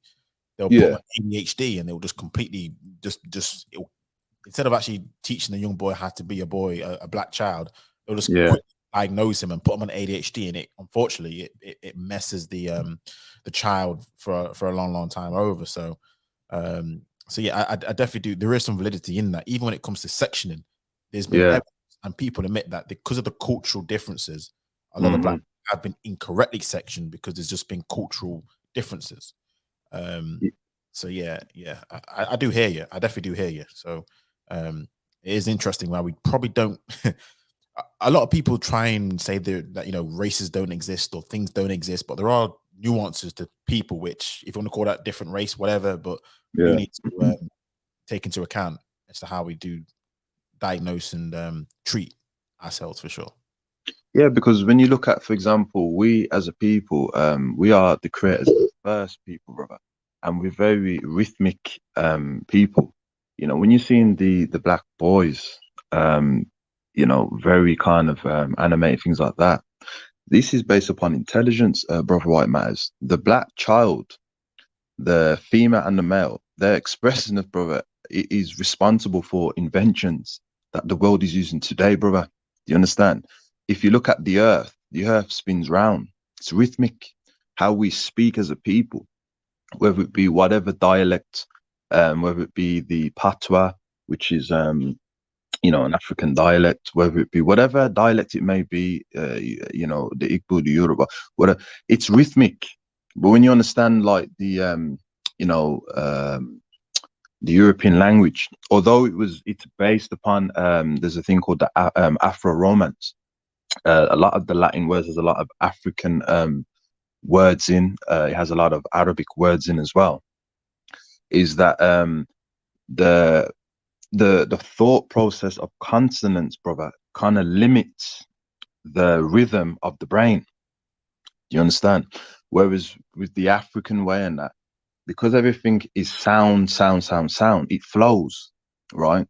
And a lot of the non-Africans cannot understand that, that flowing, is a way of bringing out intelligence. Do you understand? Everything on the earth, it flows. Do you understand? So unless you have a good understanding of the African mind, which non-African people do, by the way, which is why they limit certain things, you will not be helpful for us. Even some of our people, brother White Matters, who are very unsynchronized, they shouldn't be helping our people as well, because unsynchronization, you have indoctrined a certain mindset that will trigger and increase black people's mental disorder worse than ever before. So understanding how our mind develops and how we reaches out and progress is very important, man, to cure us. No. I definitely hear that. I mean, by the way, it's a lot to process, Kel. So, by the way, it is there are a lot of things which I will say this. It does. There are things in there which even Europeans will admit, and some of the books I've been reading, where there's a massive fundamental difference in naturally in just the way how we perceive things, the way how we interact with the world, etc., like that. Which I'm not going to discount. Again, I'll be honest with you, I'm not a psychiatrist. I'm not in that field, so again, anyone who has an argument or a point, I'm happy to hear it at all. For me, Yeah. the saddest part about the situation is what took place and how there's a lot more of the situation took place. I'm really just it's one of those situations where I'm not even going to be arguing a point or anything, just to argue a point about a situation which is horrendous. It's crazy. So, but yeah, no. I'll be honest with you, brother White Matters. There is a brilliant African descendant. His name is Dino Kai.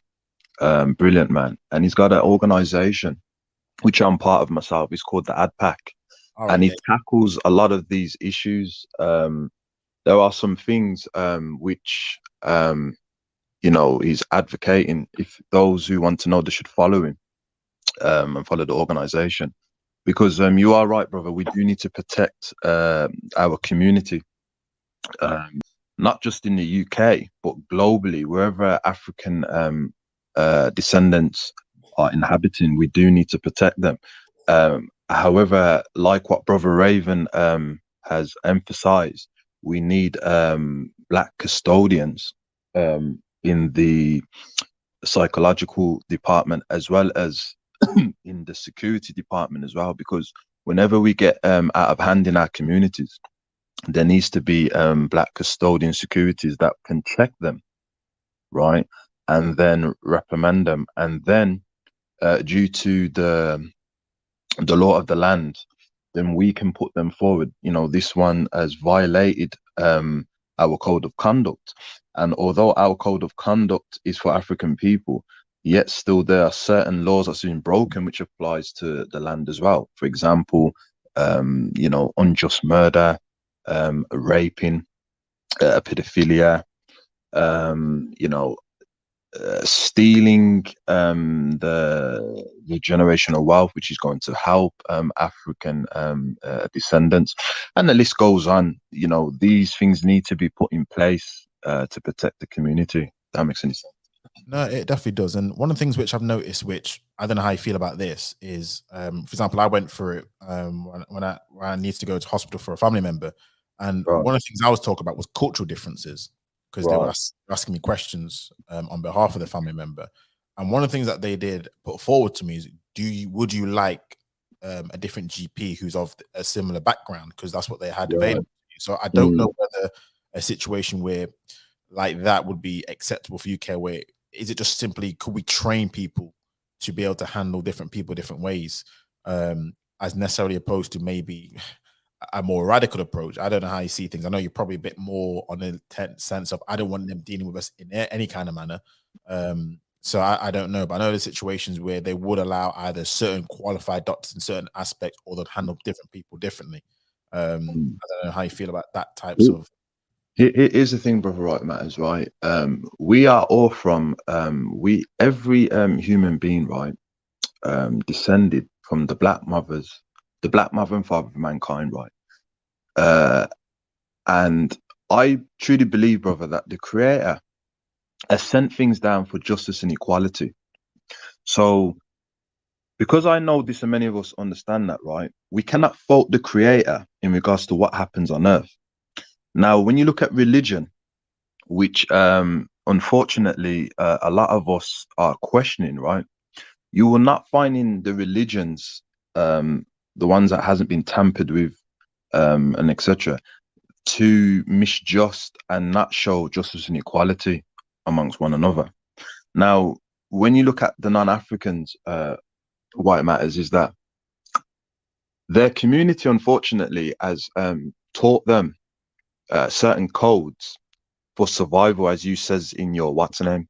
They want to survive non-African people, and they'll do whatever it takes to survive. Non-African people, their civilization is birthed on the historical achievements of what African people has done. So because the capacity of who we are, how we were the first on the earth and we done everything, they cannot afford for us to excel how we did before. So subconsciously, the community has been passed down that these are the codes of conduct how to deal with black people, so we don't love them too much, because if we love them too much, then we will allow them to excel us. So because of that there, brother, is that it's going to be very difficult for a non-African individual or collective, whether they are in the Justice Department, hospital department, health department, any form of field, to remove their religion, which they class as, or any form of moral, to deal with us with justice and equality. Why I say that for is because their community doesn't tell them to order the good, forbade the bad. Their community doesn't say this, well, okay, we shouldn't say this to towards African descendants. You know, okay, the African descendants wants to be in this community, we shouldn't use certain laws for these, or things are wrong, because the community is not doing that systematically every single day, you know, monthly, yearly, right?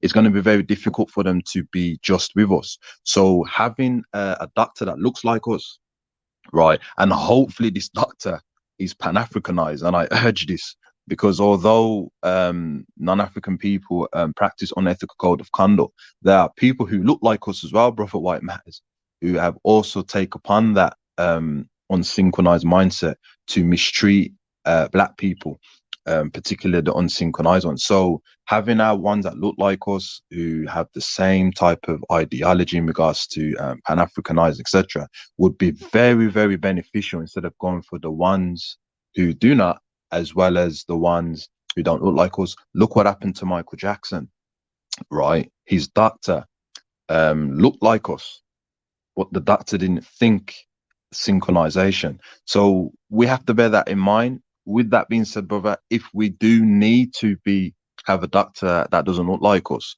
then all we can do is have like witnesses, preferably those who know how the medical field operates, to check in the non-African person when they're dealing with us, if that makes any sense. No, it does make sense. I mean, again, I have to really meditate on a lot of things that you've said, to be fair to you, Kale. But it does make sense. And it kind of opens another question about, in terms of how you view science, in terms of, is there, because science, as I understand, is, man's best guess. And when it comes to science, people seem to have, like mathematics, 2 + 2 in whatever culture is 4. 4 times 2 is 8. Whereas when it comes to certain things like science, and this is where it just becomes a case of, if you're trained in a scientific field, I know there'll be cultural differences, but in terms of the science, the DNA, the brain, the bones, how things are made up, surely there's a situation here where even if that person is not Pan-Africanized or whatnot, the treatment is still the treatment. I know there may be different quirks, but surely the science should bear that out, you see. So it's definitely a lot to meditate on, Mikhail. I'm not gonna lie to you. So again, this isn't the stream where I'm gonna be, all my days. It's just, I'm open to anyone's different viewpoints. Because at the end of the day, again, the end result is what we've seen today. 4 people got killed, more people have died. So whichever way you shape it, it's I'll say this: we've not done a good job of protecting our mental health. That's what I would say. So yeah. At the very least, we're not doing the best job of it, in regardless of what situation that we're in. That's what I can say, in my humble opinion. Our mental health has gotten worse, not better. And we cannot disregard that. But at the same time, Brother White Matters is that because there are a lot of unsynchronization in our community, brother. You see, brother, I've said this many times before, is that in order for us to get out of our situation, the Honourable Marcus Garvey's made it clear that you have to nationalize your culture, nationalize your economics, nationalize your political agenda. This is the only way forward, brother. And you can be in whatever religion you want, as long as you have a good understanding for your political agenda for the liberation of our people. But we're going to be a small amount, brother. And you've touched upon this already. We can't save everyone. So as long as there are custodians, brother, black custodians, who, I've told this to Brother Raven before, is that we shouldn't be the leaders. Code of conduct should be the leader, because as long as the code of conduct typifies the law and the rules for our people, as long as you can follow that, then if you seem to not be able to follow that, then there will be someone else that can push that forward. Codes of conduct should be our leaders, not per se. Stanley, do you want to add anything to the conversation? Hello. Sorry. How did Marcus Garvey help us towards the end of his life after he went back to England? Brother Stanley, Brother White Man is doing a show. What's the show? From Jamaica or England? Or to England, sorry. Yeah, Brother White Matters is doing a show where 4 people. Okay. Well, you don't want to talk to me, is your point? I've interrupted your show. No, what you've done is I don't want to focus on unrelated matters as it pertains to what's happened.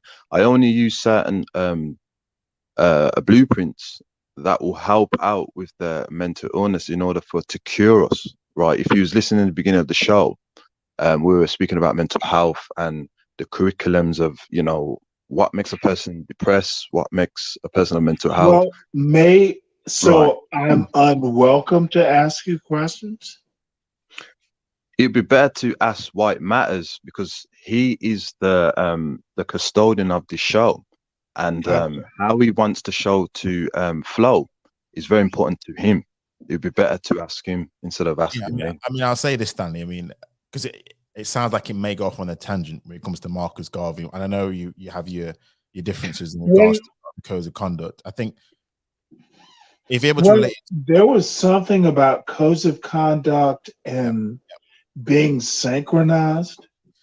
a lot of it flows towards, I suppose, the question I posed to Kay was in regards to the stabbings and mental health, because I believe it's a mental health outbreak. I don't know if it's schizophrenia or whatnot. That seems to be my assertion, or something of that nature, in which caused the unfortunate series of events. And Brother Kay was just speaking about how we can, I suppose, correct, or how do we manage the situation given our current circumstances. So this is where it went into. So it was all about managing mental health. Well, I can see the connection. The mental health. How do you see managing mental health, Stanley, in regards to things? Oh, you don't. Well, how did Marcus Garvey? What was Marcus Garvey's mental state from Jamaica to where he died in England?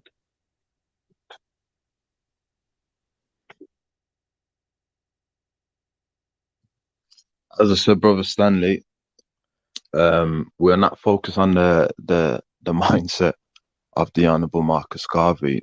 Okay.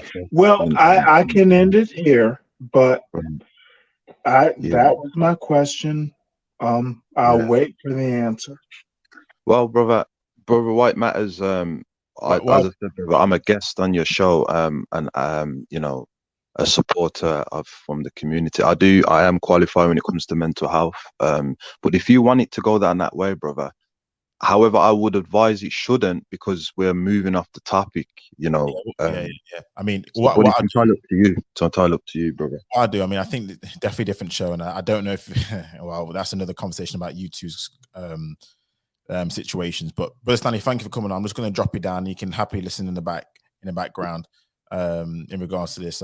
So no, thanks for coming on to the show, Stanley. Definitely do appreciate it. So yeah, I'm trying to hopefully keep the peace a little bit today in the stream, because again, it's just about a tragic situation. And Fiona, I did see this, and this is the situation about the story, which the only information I saw again was, I believe the young man himself only met the family a week. It was definitely a whole few days after meeting him. So I did make sure when I read the articles that was the situation here, where it was a case of it was so strange. It was so strange, and in regards to the circumstances. This is why at the moment there's no motive. Let me know whether you saw any motive at all. But there is a question to make sure, that we can, I suppose, better vetting procedures, better scenarios, which can only help to prevent things. I mean, even when it comes to, and this is another thing about who you let in your house. That's another conversation where, you know, us as a people, we're very friendly people. Let's be honest. And unfortunately, we do let people in our house who shouldn't be in our house. And this can go to very, very different kind of, whether it be your house online or your house in real life. So there's another question that has to be raised about people. We need to be careful about who you're letting in your house, regardless of, even if they look like you, regardless if they smile in your face and come as a friend. You have no idea. And if you're going to let people in your house, please, man or woman, please make sure that you can at least have a good, I say, a background check as possible. But just be careful about who you let in your house, because unfortunately nowadays, more than anything, because, you know, a lot of, again, with mental health is coming down in a real negative light, then it's just consequences can be dire. So I'll definitely say be careful who you let in people's house. Because sometimes, brother, some of us have, unfortunately, you know, because the Sister Fiona was mentioning the young lad, he took his girlfriend out, and these horrendous crimes happen.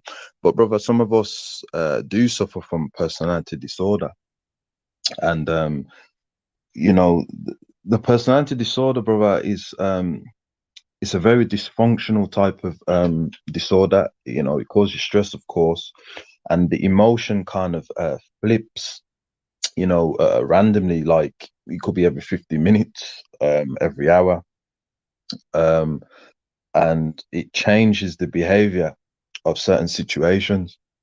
So a person can kind of, you know, be in one type of personality, and then they change like that. So because of the severity of what had happened, we don't know. As I said, it returns back to what's happened at home. You know, a lot of our diagnosis, it happens at home. So whatever's happened at home is childhood, etc. You know, that will kind of typify how a person deals with certain things. Because Sister Fiona was saying, you know, took a girlfriend out. But when you have, I'm not saying that he has a personality disorder, but what I'm saying is that because of these diagnoses, is that you can change randomly like that, and to a person be like, oh, how did that happen? But because they don't understand the core of it, it's that it's kind of quite normal for your behavior to change, whether you are in a good state or even a bad state. No, that's a very valid point. I mean, even me myself, sometimes people will say I'm a very nice person, jovial, whatever, but there are situations just where you get a little bit, I feel a bit different naturally. I don't have those tendencies in regards to what the guy did here, but I hear what you're saying. It's very difficult because you're right. Some people can just switch. Fiona, I'm just looking at the article that you've posted in the chat, and I mean, listen, photos can say a lot of things. So if I just sort of share my screen a little bit here, it's hard to judge, isn't it, when you look at photographs and whatnot. But if I just show up here, so first picture, boyfriend suspected to murdering girlfriend and family days after he met them. So again, it's the motive is so unclear. So I know. So it's just a strange situation that took place, and this is the suspect in question. And again, you say picture tells 1,000 words, but you can't really tell exactly whether that guy was just a normal guy or not normal guy, what caused him to switch. But yeah, it's awful when you think about it, because again, reading this, one of the Samantha friends says he only met the family for the first time on Thursday last week. They've been friends for a long time, but things changed. And this is the thing, but things changed as Samantha decided to introduce him. Now, this is the thing. Being friends for a long time, you'd think that, you would hope that the Samantha had a good judge of character. And this is another thing as well. Do people have a good judge of character when it comes to certain people? Was her guard let down? But again, to what end? Did they have a chest pot of money that we're not aware of? It just doesn't make a lot of sense. And this individual here was suffering from cancer. So, yeah, I don't know. But it's yeah, it's a incredibly strange situation all the way around. And yeah. Oh, so the perpetrator was suffering with cancer. Not the perpetrator, the one of the victims. I think it was the grandmother who was killed. Her name's Dolette Hill. If I'm correct. Apologies. She was suffering from cancer. And the unfortunate series of events was the house she was staying in was not her place. Her flat that she normally lives in was being renovated, the bathroom. So she moved into another house for a temporary period until her flat was being sorted out, if I read the article correct. So it's so unfortunate and it's so sad.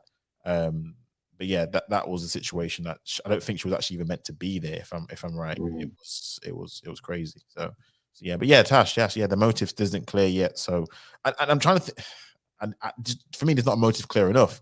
But yeah, there must be a situation where it has to be mental health related.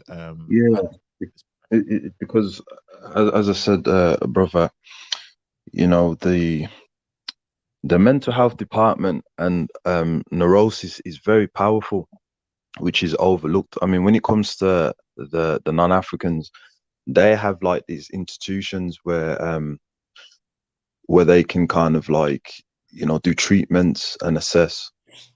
And not everyone's going to know about the mental health, you know, the types of, you know, disorders that a human being can suffer with, type of depression and mental health. But at the same time, it's like, you know, getting knowledge on people's triggers, like you were saying, you know, could we have avoided it? You cannot avoid things that are out of our control, but there's some things that we can control, in the sense of, and I advise this for any African descendant females in generally, right, is that you should have like a community. You know, if you're going on like, I don't advise this, but dating, you know, you should have like your uncle or your brother to come on the date with you and stuff. If you're going anywhere, because at the same time, I know it's nice and one-on-one, but it's early stages. You need to be able to detect and understand the individual that you are. Hello, Kel. Are you good? You sort of cut out on my end, at least. I don't know if that's the same for anyone else, but Kale, you definitely cut out. Can you hear me now? Yeah, perfect. Yeah. Did you catch what I says, or did you cut it out? Can you just repeat it, just to make sure that I caught it? Yeah, I was saying that you know, when it came to, like, you know, disorders, it's very hard to detect if you don't have the knowledge of it, unfortunately. So, you know, as you were saying, should we be able to kind of know what had happened? No, you're not always going to know bad happenings. But what I would say is that any African female who's going to go on a date, then they should have their brothers or their fathers with them in the background. You know, if they're going to go to that restaurant, then the fathers should be in the background, so they can assess the African male that they're with, you know, as well as the African male should have like their aunties and their the sisters in the background as well, because of these mindsets, and because of our mental health and our unsynchronization, it's very difficult for you to detect, oh, this person's suffering this person's suffering that. It's very hard, even if you have knowledge on it. So we want to limit these types of behaviors as well as happenings by securing, by having at least a community there. If that makes any sense. Just, but bro, let me tell you this. If I ever go on a date with a girl, and I've never done this before, and the mothers, the aunties, or the uncles are there, bro. In the background, it's I don't know, it's a wrap.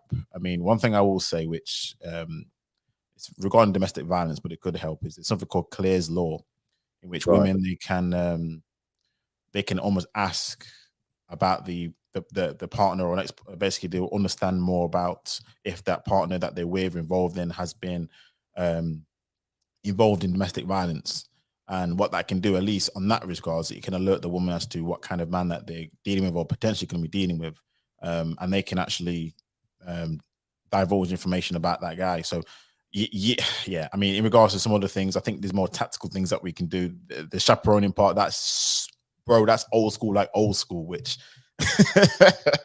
I don't know. Not for me. Myth, bro. Evening, man. How's things? What's good, man? It's been a long time. Long time, man. Long time. I thought you were dead, man. I tell you. No, not yet. I've been living. I've been on well, I've barely been on any shows lately, to be honest. But this whole side of YouTube is a bit whatever. But yeah, I saw the topic of this show, and you know, this one for me, man, is a bit rough because you know, Bermondsey is where I grew up, so like a lot of my family live very close to where this happened, and when I say very close, I mean within minutes of it. Now, as far as I know, no one I know knows these people, as far as I know, but I'm pretty sure if I asked around, someone I know knows someone or knows them or something, because most people tend to know each other. So I'm pretty sure like there's some mutuals. It's just that I personally don't know any of them, and no one that I've spoken to in my family knows them. But Right. yeah, where it happened, the street and all that, yeah, that's, you know, that's bits like that I've being around growing up. Like, it's just weird in a way, because whilst like London's always kind of known for violence and certain things happening, it's like something like that is still a bit wild. And especially when it's like, I don't know, like it's one thing, because I've known people who've been stabbed or whatever, and people who've died, even like people I went to school with and stuff. But it's one thing when you can kind of look at this situation and be like, well, you kind of were involved in XYZ, so therefore it's like live by the sword, die by the sword. But in situations like this, man, like it's just It's there crazy. ain't no justification for that. Yeah. Like there's just none. Like at the end of the day, like I mean, look, I'm not even gonna put anything on the woman, like in terms of dating or whatever, because people talking about vetting this, that, and the third. As far as I'm concerned, no one deserves to get killed. Like it's just, you know what I'm saying? I don't know, like not in that type of way. Like it's No, I agree. There's no justification, is there? But what bothers me more is the other people, like the mom, the grandmother, and the grandmother's partner and stuff. That bugs me a lot more. Yeah. Because even when I was looking at the ages of the people, they were all still young. Like in my family, my mom's about the same age the girl's mom was. My grand is about the same age. That like it really bugs me. You know what I'm saying? Like, and it's just I'm a realistic person, so I know how the world is, and I know that just messed up things happen, and they're gonna continue to happen. You know what I mean? That's just the way of the world. But sometimes you need situations like this to happen basically on your doorstep for you to remember, like, yeah, it can be, even though, again, like I said, I've seen and enough stuff myself growing up in Southeast, but I've never ever liked it when people who ain't got nothing to do with any type of nothing, like get involved or something like that. So I hope it is a case of mental illness, because it doesn't make it much better. But like if I can't see any other way, like it makes any sense. I know I wasn't there, but it's just like I don't know, No, like, I agree. I don't want to think that this dude is like that bad mind, that like what could really be petty enough or low enough for you to go and body like 3 people? Like, do you know what I mean? Like what really was the incentive? Even if they jacked money from him or something, even if they give him, even if the granddad beat him up last week, like or something like that, it's still not. Like, do you know what I mean? I just can't see. And that's another thing. Like, I don't want to go too far into this, but even like the fact that the people who are older, I think that's the thing that's really like just really bugging me about it. It's like, bro, like, how are you gonna kill older people, like an old woman and who's got diagnosed with cancer? Like, what is? I don't know, man. I don't know. It's just one of those things that I felt like it's important that it is being discussed. So I'm glad you're talking about it, because it's one of those things where it's just like there's so much topics, man, that we talk about and we just waste a lot of time on, which is like a large portion of the reason why I'm not really around like that these days. But no, Myth. I'll be honest with you. Sorry, you got some feedback there, Myth. Let me just mute you. But no, Myth, I hear you about that part.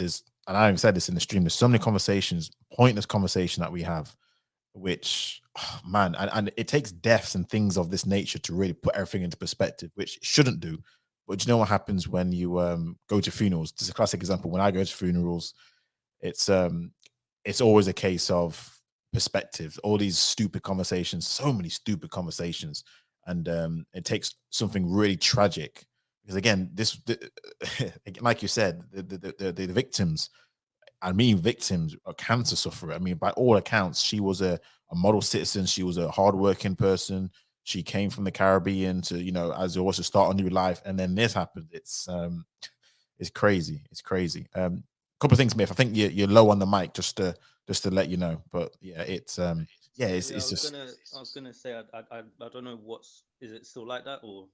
Yeah, I think it's still low. I can hear you, but I don't think people in the chat I can. can see because my speech bubble thing's not coming up. So maybe I have to come out and come back, and I'll just refresh it. It might fix it. Yeah, no worries, man. No worries. But yeah, it's yeah, death's always, it puts your mortality back into question. I know as much as we know that death's around the corner, it really does, especially needless deaths, and especially when it's someone who you can relate to. That could be my grandma, that could be my granddad, that could be my sister, that could be, it's like it puts everything into perspective. So I can think you're echoing as well, man. I'm not sure where it is. Okay, I'm gonna I'm on my phone, so maybe it's something to do with that. I'll try and. Do you have any headphones or anything? I do, but I don't think that's what it is. I'm gonna come out and then try to come back in. I think I just need to refresh the browser I'm using. All right, cool. No worries. Okay. But until more details come out, folks, there's nothing much more we can go into. Let me ask this, Kale, because I made a statement which I still hold to in regards to the punishment. So we always have the treatment which we try and prevent. Now comes the other case of this individual did what, he committed this atrocity. How do you see things going? Because we obviously know jails, court system, or there may be sections of the mental health. What kind of what's the word? Rehabilitation or punishment? What would you recommend going forward? What is your sort of stance on this? Well, it depends on it, because if he did it under the act of him being with the disorder, the mental disorder, it's going to be very tricky for any death penalty or anything like that, isn't it? So it's definitely going to have to be a section. But if you're asking me personally and stuff, right, is that his family, because he's from the tribe where his family's from, they definitely should pay some compensation, blood money, to the families that he's killed, in order to not per se like get rid of the fact that they've gone, but maybe like him taking the lives could have cost certain economical progress. So the family should pay like compensation to the members of the family that he killed. But because it's classed, I don't know if it's classed as that, but mental illness that he suffered, it's going to be very difficult for any form of death penalty or anything like that. Yeah, I mean, we don't obviously have death penalties over here in these laws, so it will likely be section of mental health. But even if not, it'll be a jail sentence. And but no, I do agree with the whole recompense monetary. I know money's not going to bring back the loved ones, but I do agree with that. To be fair, I do believe there needs to be recompense to the families who's left over. And in regards to it, forgetting wills aside, forget estate, but no, I do agree that there needs to be some sort of payment. I don't actually mind that idea of for crimes like this, there has to be payment. Obviously, I know you use the word blood money, but yeah, I do actually think that's an idea, to be fair to you, because it's it's not you can't bring back a life, can you? At the end of the day, you can't bring back a life. So money won't be able to bring it back, but it's just one of those things where I don't actually have a problem with that, to be fair. Well, you don't know the circumstances of the family members, what they've gone through, the process of what they've been doing, and the individual has prevented that. So I mean, these are what used to happen in ancient ways. White matters. You kill a tribe member, man. The tribe where that the killer is from has to sort out the victim of the tribe. These are ancient laws, brother, which as African people we still hold on to. That would definitely be the solution, man, for this. No, I hear you. Now, Myth, I don't know whether you heard what we talked about in terms of recompense and sort of punishment, but Brother Kale was suggesting for depending on obviously what it is, if it's mental health or not, but maybe payment for the victim's family in regards to what took place. How do you see that kind of thing? How what's your punishment, or what's your line of thinking in regards to it? Do you think, you know, rehab in terms of mental health is what would be recommended? How would you see things? Okay, yeah, I think my audio is better now. Perfect. Yeah, so firstly, well, to do the recompense thing, sure, 100%, because I just can't stand the idea that people who, you know, it's like there's just no justification. So I mean, if I found out something like that happened, I mean, money's not really going to fix anything, but I mean, at the very least, it's something, you know. It's better than just having the loss. And I don't know, it's just something needs to be done as a way of, I guess, compensating people, I guess, especially if you don't want people to retaliate, because that dude's obviously got his own family and you don't know what their family was on, kind of thing, you know. So in that type of, you know, in that type of way as well, because it's like, if that's just how people are, I'm just going to be honest, especially here in Southeast, like if they can't get to you, hey, look, it depends, you know, because some people are like that. They'll just retaliate and they'll find someone that they can get back at, you know what I mean? So maybe something like that would be a good way of at least maybe diffusing the situation so that it doesn't escalate. Maybe it's better than nothing, though. Besides that, I don't. The thing is, like, you know, we're saying mental health. The only thing is, I guess, because we don't really know for certain what was going on with this person. It's like, I guess we don't know if they were in like an institution before, or at least from what I know, nobody seems to know that. But you know, again, I haven't asked around enough, so maybe, but I'm sure there'll be new details in the news anyway. But I don't know.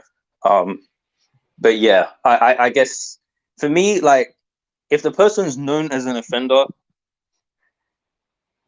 well, the only solution I have, it's not even legal here in the UK. So yeah, that's not really a viable option, unfortunately. But it is. Everyone knows what I'm referring to, and that is the option, I believe, must be utilized here. I'm sorry, like, there is no other way. Like, people like, oh, an eye for the eye and the world goes black. Well, let's be blinded, because it is what it is. So, you know, I'm not having.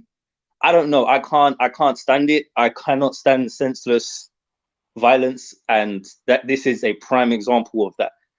I don't care what issues he may have had with the woman, because, you know, that's how some people are going to speak. Well, the woman could have. I don't care. I don't. At the very least, like, all the other people involved, it's just, you know, I don't want to repeat exactly what I said before, but I know most people didn't hear it. But like, the fact that you've got like older people, that is the thing that for me is just like ridiculous. You know, I don't know how old that guy was, but he's definitely, I'm sure, a fair amount younger than those older people that he killed that were in their 60s. You know, and I know some people might be like, what does like age have to do with it? Like, but I don't know. It's like, it goes to, I guess, to that point where some older people say that some of us younger people have no respect. You know what I mean? Like, whilst I don't like hearing that, I look at something like that and I just think, I couldn't imagine even raising my hand to someone older than me. Do you know what I mean? And this guy, like, people were saying, oh, it's how we're being raised and this, that. I don't know, man. I don't know who's raising. I don't think anyone's going to sit there and say that's a good thing, or, yeah, like, do you know what I mean? I think most people would be against that. It's just, that's why I'm saying I hope it's mental illness. Like, it better be, because that's the only thing that kind of, you know, explains maybe where the disconnect is. People are going to be like, oh, two-parent household. Man, that is no... That's no excuse. No. I mean, apparently he was 28. So at 28, regardless of my situation, I'm sorry. You know, and like you said, it's the fact that it was basically grandparents, parents of like people of his elders there's a certain kind of, at least, I wouldn't call it respect, but there's that common decency. You see what I mean? Where it just to even think about doing something like that, even if, for example, they had a disagreement in the household that he may not have been, because I think from what I understand in the chat, he may have been told not to come back to the house, or they may have not warmed to him as he maybe would have liked. But come on, bro. That's wickedness. It's just pure wickedness. Even if that was the case, you take that shit on the chin and you keep it moving. Like, obviously, that's why, again, if we're talking about someone who's not mentally right, then it makes sense, because they're not going to think about it like that. They're just going to snap out, right? This is usually what this. Let's be honest. We all know whenever it's, I don't want to have to make it like this, but whenever it's a white person who does something like this, we already know it immediately jumps to, oh, it's mental illness. So I guess, we might as well do the same here until we know otherwise, right? Like, that's because that probably is what it is. I don't, like I said earlier, and for people in the chat who didn't hear me, I grew up in Bermondsey, so, I guess for me, like, it's just something that feels a lot more personal, even though I don't know the people, but I'm sure I know someone who knows them. But as from what I've inquired about so far, no one I know knows them. Someone does, I'm sure. Someone I know probably knows. And it's just weird to, like I said, like, that kind of stuff isn't normal. Even though in Southeast there's violence, even it's not like that. It's almost always someone who's involved in gang activity or something like that. All the people I know, all the people I know being stabbed and killed. It's always people who are involved, who there's suspects. It's not random like this. It's not like a complete random situation. And there's people I know who were very low key about what they did. So when something happened to them, it shocked most people. But if you knew what it was, then actually no, there was a reason why, because they were involved in this and this. And I've said this before, time ago on streams. Sometimes it's related to the most petty things, and that does tend to happen. It does tend to be like a disagreement over some petty nonsense or something to do with some relationship nonsense or whatever, and it's always been aggravating to me. This isn't like it's not just this situation in general. Like, when I was in university years ago, there was I found out about a boy who's in the same year as me who got killed, and because he was stabbed, and it was just over, like, outside his student accommodation. I lived near that accommodation at the time, so that, and people I knew him. I didn't know him, but people I knew, like, there were some people I knew that was friends with him, and it's just weird. Like I said earlier, death happens, people kill people, it's messed up.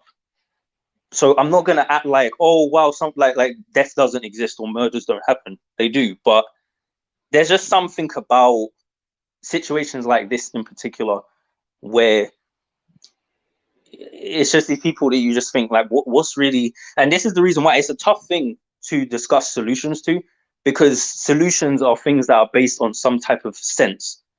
You can't use reasonable strategies in this humanitarian, politically correct way with people who don't care to abide by those rules. Doesn't make sense. Like, if you've got someone who's not mentally capable of taking in, the logic you're laying down, then it's basically useless. You know what I'm saying? Like, it's you can't use that. You have to. It sounds messed up, but that's why with those kinds of things, it's just, you got to kind of like just be like, look, let's get that person away so they can't do damage to others or to themselves or whatever. The only problem is a lot of times that stuff isn't being picked up on.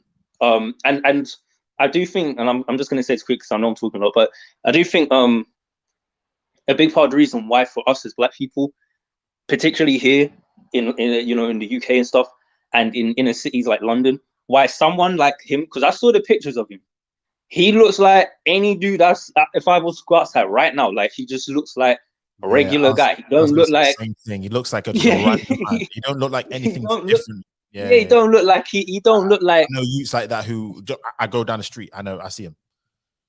Yeah, like he looks like people that I'm hanging out around. Like he do you know what I mean? Like he looks like, and he's kind of roughly within my age range. If he was 28, so it's like he's someone I could have been in school with. Do you know what I mean? Like, I don't know. It's just weird to think. And again, I've known people who've done some badness, but there's a limit though. And that's why I get annoyed when people act like everyone's reckless, because most people really ain't. most of the people who would do like a stab on something, they ain't about to go stab up no granny. They're just not. They're not going to do that. I don't care what they say in drill, where they get, you know, they say messed up things about what they'll do to another person, usually a guy. But they're not going to, you know what I mean? There is a limit. But that's why I'm saying this person probably isn't right in the head. So in terms of a solution, it's like, to me, I don't know. It's one of those things where prevention is better than the cure, because what cure? You can't cure the situation. So, well, I suppose Myth Kale was saying something, and you said something very, very good and powerful as well, which is true. Like laws, for example, we have a framework in place which, like, for example, again, do not kill. You're going to get jail time for killing. Does that stop people from killing? No, it doesn't. But at least we hope it deters people from killing. There's certain laws in place that we have, code of conducts, as Kale was referring to, in which, you know, we as a people should operate with to help, I suppose, prevent. Will it always work? Because, like you said, there are people who, it doesn't matter what framework you give them, it doesn't matter what laws you lay down, they will not obey. Because guess what? I don't know whether this is in them, if they're just conditioned, if it's trauma, whatever it is, but they just will not abide by those laws. So, no, you definitely raise a good point about there. That the thing is, those people who won't abide by the laws, as ironic as it may sound, they're not really the issue, because you can't stop them. Like, you can, but what I mean is, after the fact, though, isn't it? You can't prevent it. It's after it happens. It's not like a Minority Report where we can tell this guy's gonna, you know, like exactly. Yeah. Minority Report's a great movie. Precogs. There's no precogs, right? So no. and look, even that movie, that was the whole moral dilemma. Is like, oh, you know, you could be wrong, predicting the future, blah blah. So, you know, the point is you can't know, just because then, you know, what then could happen is you build a stigma around anyone who's got a mental illness. Like, oh, that person's gonna grow up to be a blah blah blah because they have this mental, you know what I mean? That's another thing that could happen. Because in the past, if you seem like you were neurodivergent too much in a certain way, that, you know, sometimes they could just put you in the white room. You know, it's not like society hasn't tried to forcefully deal with that before. But I'm not saying that's necessarily the way forward. I think it's one of those things where it's more of a, it sounds like a reach, but more of a community-based thing. It's the only real thing I can think of, because what I'm thinking is this guy, and when I say community, I'm thinking about his family. So they know him. They've known him since he was little. Now, if there's one thing I know, is that people don't just end up like that one day. So they either showed some signs that they were a certain type of way from when they were younger or whatever, or they've gone through certain experiences as they've developed, and you can see that the person's going down a certain path. You see, the problem is that for a lot of us, we see that type of behavior and we just think, oh, it's all good or whatever. Like, I mean, let's consider, we've had this conversation loads of times already, but let's consider the fact that we literally have a culture where talking about stabbing up someone is just a regular thing anyway. So is it really that shocking that if someone goes and does that now, you know what I mean? Let's say he showed traits that he was the type of person to do that. Or let's say he would openly talk about how he just wants to do that. Let's just hypothetically say he was that type of person. We don't even have the type of energy where we'd hear that and think, oh yeah, like that's a sign of something. If anything, depending on what people is around, they might even encourage it. Very to be honest. Because, you know, that's how we see it. Oh, you've man violated, or can't be having that. What, you're gonna just let man chat to you like. You know what I mean? Like, I'm telling you right now, like, especially with the peer pressure, especially when you're younger, it's easy for you to think, yeah, like, I should go do this or X, Y, Z. Like, even with me, like, there was times where I felt like, oh, I need to go do some badness because you get this sense of disrespect. Yeah, like yeah, and it's in your boys. Your boys like, oh, you know how like black people, they hype up the thing, don't they? And you feel even something minor, and it's like, oh no, and then you feel like you have to overly assert yourself on another situation to prove your man. It gets like that, doesn't it? And the problem is the people, depending on who it is you're doing it to, if it's someone who's also getting that same energy from their side, it's like you're both playing off of each other and trying to one up each other and who's going to do more badness. So then it just becomes worse. So then this is where the violations become madder and madder. It's like, oh well, okay, boom, you did this, so I'm going to do you dirty by doing this. And it's like, and the crazy thing to me is it's monetized. Like, that's the thing that I can't get over. And I don't care how fire some of those tracks are. It's never going to stop being weird to me. It's never going to stop. And I don't care about all the different I was things in the mentioning world. Myth about how if you look at their culture again, drill music, surely that's a clear sign of mental dysfunction. You know what I mean? Destroying each other. And I know drill artists will say, "Oh, it's not real," but clearly people are actually taking this to heart. I just want to bring Kaylin. Sorry, Myth. I just want to bring Kaylin. I know you've been patient, bro. So, Kale, did you want to add anything to the convo? Yeah, as I was saying before, that if, for example, they were around, for example, when they was going on a date or etc., he's new to the family. If there was like a brother or an uncle with him while he's going on a date with the sister, and an auntie or a sister with her, right? And at the same time, the black custodians are interviewing both the families, so they'll be able to have some stability. That is very strategic and would work, because some of us don't have our fathers in our life and our mothers, and there is going to be trauma in that. Some of us do have our mums and fathers in our life, but our parents, they are also suffering from childhood trauma. So although Yusuf was talking about Minority Report, you cannot prevent things that we don't know what's going to happen, but we can limit it with certain strategies where there's safety. And also another thing as well is that we're all in these different WhatsApp groups now. So we've formulated some form of a community of code of conducts. And I said to you before, White Matters, is that those who are skilled and qualified in the mental health department, if they could at least every day, before the children or the parents go to work, if they can monitor, phone them in, those are in the WhatsApp groups, and how's your day been, what is it that you need that will help you, etc. Then they do that on the lunchtime and when they're finishing work or school, or before they go to bed. And this will help with to maintain and understand our mental illness that some of us, well, a lot of us suffer. These are tangible solutions. We need to kind of put that forward, if that makes any sense.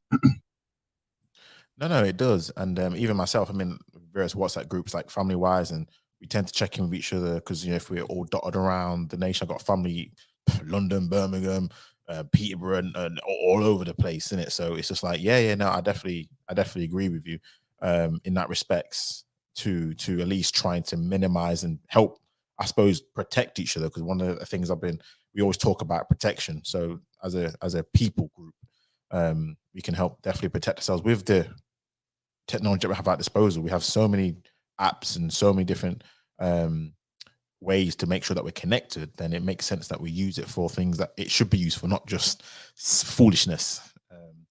Things that should help us to minimize and making sure that we're around the right people.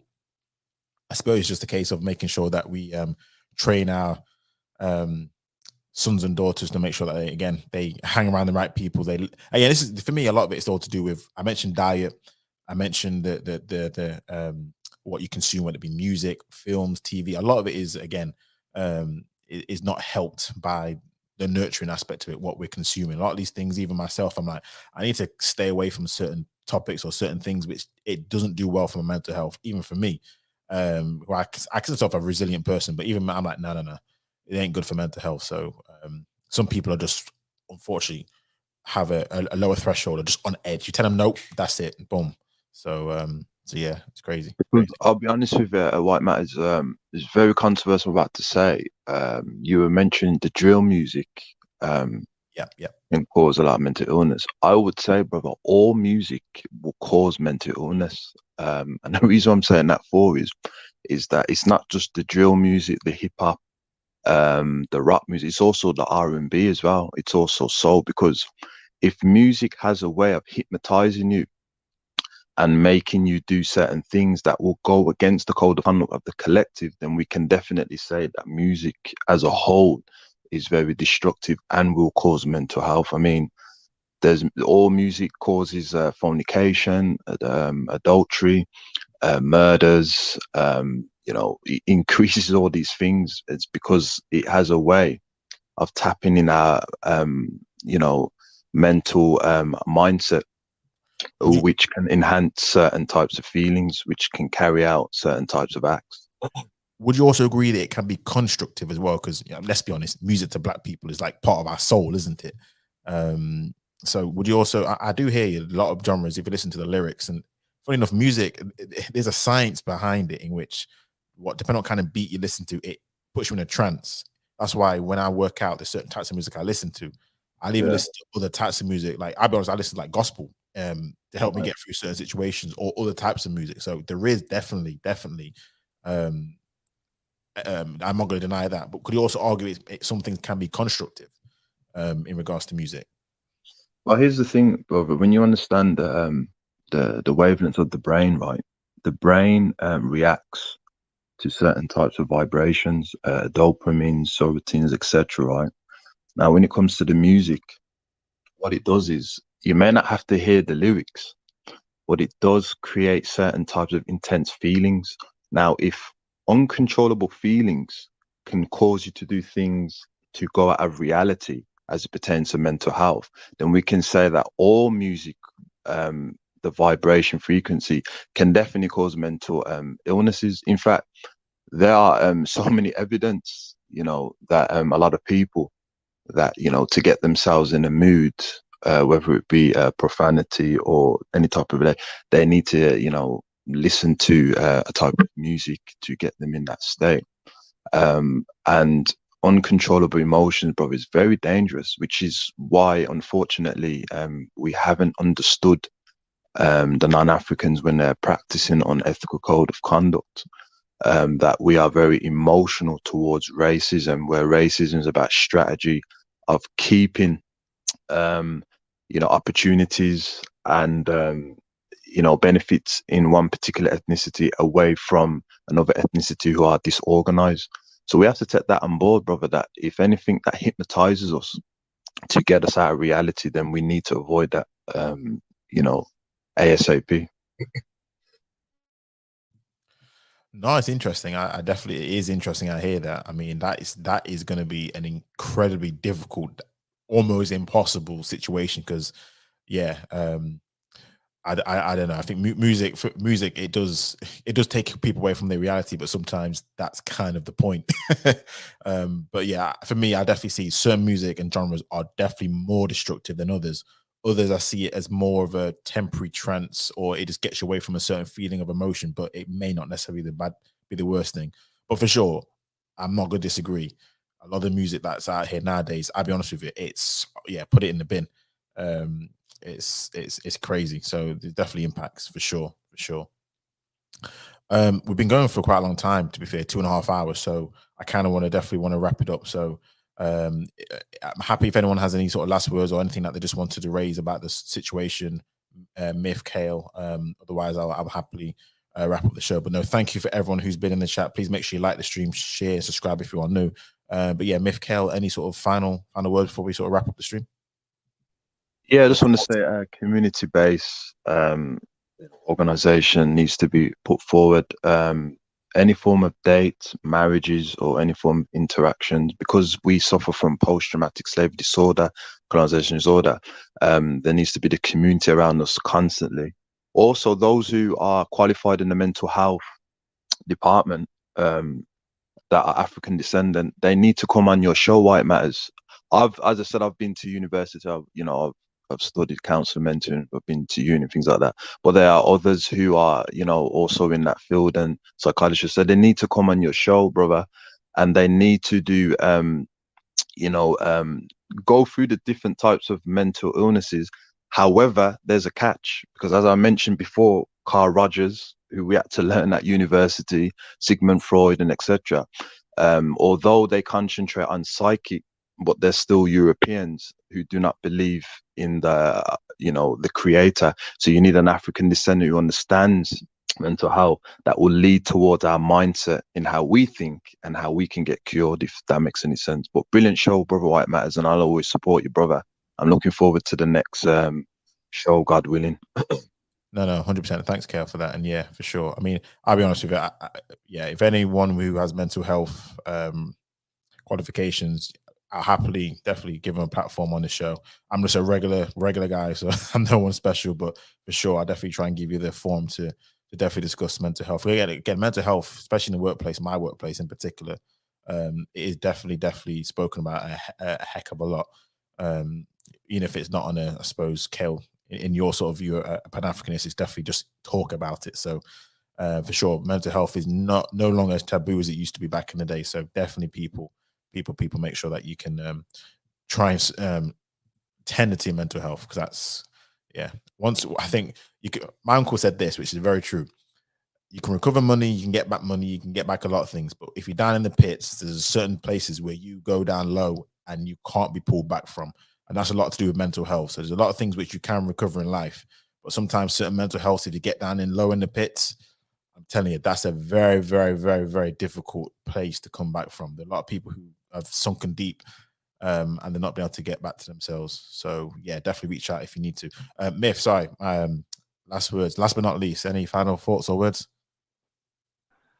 Yeah, I was gonna just say, this might seem like a minor or odd detail, but something about that story to do with the guy in it that I just think is worth pointing out is, because when I heard about this, I was like, no way, that's Bermondsey. I was like, they must be confused, right? Because I know the area. I'm like, that wouldn't happen there. So when I was reading through the article, I think it was the article from the Sun that I'd read, where it was saying that the guy is originally from Lewisham, which I went to school partially in Lewisham as well. So I've grown up in like kind of both areas a bit, and I know for a fact that when I went to Lewisham, it was like way more ghetto than when I was, in Bermondsey and stuff. So I was like, okay, when I'm seeing that, that's making a bit more sense to me. The reason why I'm saying that is because we're talking about prevention, and whilst you can argue you can't know for certain anything, and look, I know people, a lot of my good friends have grown up in Lewisham, whatever, so it's not like, oh, if someone's from this borough, don't talk to them. However, I don't think it's a coincidence that my first instinct when I saw that was that couldn't have been someone from Bermondsey. Like, that was literally the first thing I thought. And then it turns out I was right. Like, there's a lot of little things like that, which someone might think it's absurd to make that type of like distinction. But the thing is environment is a big deal. And since I did partially grow up in both areas, I can tell you, even though they're right next to each other, there is a difference. Because, Lewisham, like, I don't know any of you that might know about that movie, what was it called? Blue Story. Like, Blue Story was all kind of set in that type of area, and that's not something that could ever be set in Bermondsey, because Bermondsey doesn't have that, doesn't have all this gang violence and whatever. You know what I mean? So I'm pointing that out because sometimes where people are from, the neighborhoods they're from, it can be somewhat of maybe an indicator as to what maybe they've come up around, right? And I'm just saying that because since I did literally grow up with it, I did notice those differences. And that's in the same city in two areas that are right next to each other, but there are subtle nuances. So I just wanted to point out, because it's not something I think most people would recognize about that situation. But I think it holds a valuable kind of lesson in and of itself, which is that, sometimes people can come from certain places. It might seem like an odd thing, but when we're talking about vetting or whatever, I just think that's something to bear in mind. It's like, what's this person's background, where they come from, what is the place that they're from kind of known for, what kind of people come from there. It's worth knowing. Like, if you found out some dude is from, I don't know, somewhere like a favela over in Brazil or something, and everyone that he grew up around was just on some madness, you might kind of, what's the chances he came out completely not like that? You get what I'm saying? It's like, what's the chances he's not got some connection with that? It's not very likely, So, but other than that, just in general, I guess like I said already, you just got to kind of be mindful. I don't think I can't offer any solutions overall that I think are realistic. So all I can really say is basically what I've been saying. I think just individually, just be careful about something. Something you said earlier that was on my mind the entire time when I saw this is about who you let in your house. That's a very, very big thing. And it's very true that too many of us are just like, I mean, I'm not like this, I've never been like this, but too many people I know, relatives and stuff, are like just too open with, just being like, oh yeah, this person come in here and blah, blah, blah. It's too much. So yeah, I think that's something that we definitely got to consider. Just be a bit more mindful of who you put yourself around, and stop with this, like, you know, universal, like, oh, all black people are my people, family, blah blah. I don't know about that, man, because you see something like that, you know, and yeah. So yeah, that's pretty much what I've got to say. But yeah, I thank you for doing the show, because it's definitely something I think is very important to talk about. So no, that's fine. And again, when I saw the story, and again, there's so many stories that happen across the UK in a similar situation, which is just mindless. So, but no, I appreciate your thoughts, Myth, and obviously, yeah, appreciate it. I know you're very close to you, so it even hits doubly hard. It always hits doubly hard when it's like on your doorstep and everything like that at all. So, yeah, I want to be careful with it, but just address it in a tactful way, which I hope in the people in chat saw it were quite tactful. But yeah, it's just a horrible situation in general, and so yeah, definitely thoughts and prayers in regards to the victims, the family's victims, and whatnot. So we'll definitely see what happens off the back of once more information comes out about. I don't know whether a motive would even put closure to it, but whether a motive comes out, I can't see it even remotely be justifiable, unless they're part of some ringleader gang lords. You know, I'm trying to think of something ridiculous like that, but judging by the information about the families, they seem like just lovely people. So, so yeah, for definite people, definitely be mindful in general about who. No, the best, again, the best. Yeah, go ahead, the best I guess we can get it out of it is based on the motive, is like whatever it is, it's just for us, because the people who already suffered from it can't do nothing with that information. They you know, like, it's like, but the best that can be done, I just think, is to the most you can do is learn from it, so that you don't have to deal with that, you know. Like, I think that's the best you can do. So you make sure that okay, whatever you find out the motive is, if there is one, other than mental health or whatever it is, you just be like, okay, let me take that into consideration, that type of thing exists and certain people think like this, and let me try to not have those type of people around me. You know, I don't think most people do, but like I said, looking at it, he looks like a dude I could just have known, like, you know what I mean? And again, I probably do know someone who knows him. That's what makes it weird. Like, you know what I mean? It's like, I'm pretty sure either tomorrow or the day after, someone I know is going to be like, yeah, boom, like such and such, and he's cousins with such and such and such, and then I'm just going to be even more pissed. You know. And so yeah, it's one of those things. But yeah, anyway, I appreciate you doing the show. Thanks. Yeah, no worries, man. Always pleasure to see you. So yeah, first time this year, so for sure, definitely come back. Hopefully I make the topics a little bit more. Yeah, the topics, I'm just going to do a bit of a switch. I honestly, like, these days I don't really go to. I don't blame you. Anyway. I don't blame you. Like, I don't have any. I don't have no hatred for anything. It's just like, I don't know. Like, you know, a lot of people are always on some, oh yeah, you know, I'm gonna cut back on this or fall back. I'm one of those people, I really will do it. So it's like, I really don't, like, I don't know, man. You know, I'm getting a bit older now. You know, I'm gonna be in my mid-20s soon. I'm getting old where it matters. I can't keep doing this. No, listen. I hear you. And one of the things which I think I said in the last stream is, I don't want to be like some of these guys who are 40, 50 years talking about these conversations. I feel as if no. I feel as if I've lost it. I'm a loser already just by talking about it. So I don't know how they do it. Like, I guess, you know, the thing is I think because I've been part of a lot of the topics since I was young, maybe that's why I feel burnt out a bit early. Yeah. You know, so it's like, if you've been having these talks since you were a teenager, because I'll pop in and I'll look at streams here and there. But it's like, oh, okay, it's the same thing we were saying like 5 years ago. All right, so what's the point? You know what I mean? Like, and the thing is, I repeat myself. You know, you get on here and then you be like, so what's the solution? Okay, we need to look at the culture, blah, blah, blah. Okay, what else? We have the values. And then it's like, well, how about I just actually try and do that for real? Do you know what I mean? Like, because I'm not going to do anything else. Like, so, you know, I still think the content is valuable. I've never been one of those people who says like, oh, don't do it, or I'll never ever be one of those people. I think information is extremely important and valuable, and especially with something like this, you're the only person I'm subscribed to who's talking about it. So, and I know why. I know most people aren't from the UK anyway, so whatever. But still, you know, a lot of people from here would just skip over that and just be like, yeah, let's just talk about I don't know, same old, you know what I mean? And I'm not mad at anyone for that. I think it's normal. I understand how that works. It's just everyone has the same opinion that we need to change certain things, but it's like you don't want to have the actual conversations about these things when they do come up sometimes. And even when you do, it's like you still got to find some way to bring it back to the generic convos we keep having. Like, you know what I mean? Like, I can just see how someone would spin this, like, see, this is why you just got to make sure that, you know, these trifling, you know, and how they keep selecting these pookies. And look, I'm not even going to act like as if there's no relevance to that.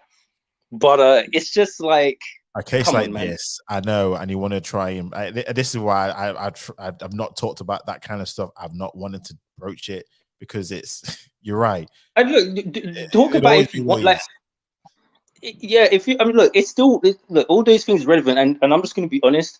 I mean, I don't know what your plans are, but obviously, if you want to, you know, grow your channel, I understand.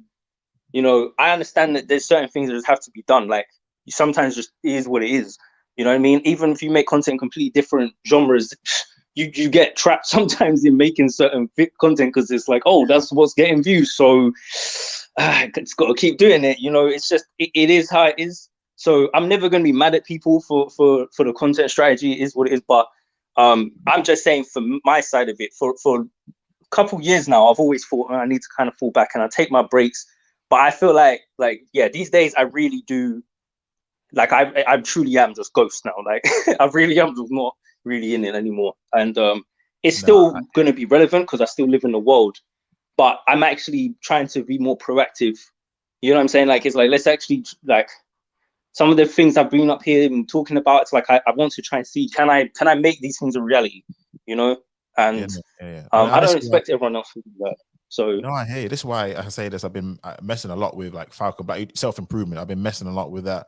And even myself, I'm like, this channel don't make me any money. So I'm like this. I can honestly put this down. It's not a problem to me. I do take a bit of like 2-week breaks because I obviously have a job outside, you know, in real life, you know, that makes me, you know, I do pretty well in that respects. And I want to do even better. So it's like, I don't, this don't pay me. You know what? Yeah.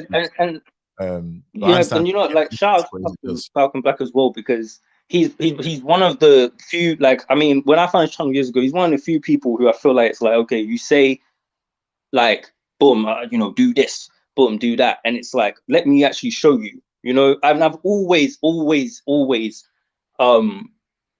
thought that, you know, people, like, it's good to have that stuff, but unfortunately, a lot of times that doesn't get as much attention. You know, just doesn't, like, it doesn't get as much attention as talking about the more typical stuff, even though people have heard that stuff 1,000,001 times, but it just doesn't stop, you know, and the numbers don't lie. That's why, like, it's funny, like, there's certain YouTubers I used to watch, and they'll you know, the audiences will be like, oh yeah, you know, we should talk about business and health and spirituality. And some YouTubers some YouTubers got to the point where they're just like, yo, just shut up, like, because that ain't what you want. Like, before, people used to be like, oh yeah, you know what, they're right, man, you know, I'm gonna plan some streams for that. No, now people are just keeping it real, like, nah, shut up, because you guys don't want that. I did it before and you don't watch. Because it's true, there's been enough years in this content now for us to know what works and what doesn't. There's no more deception.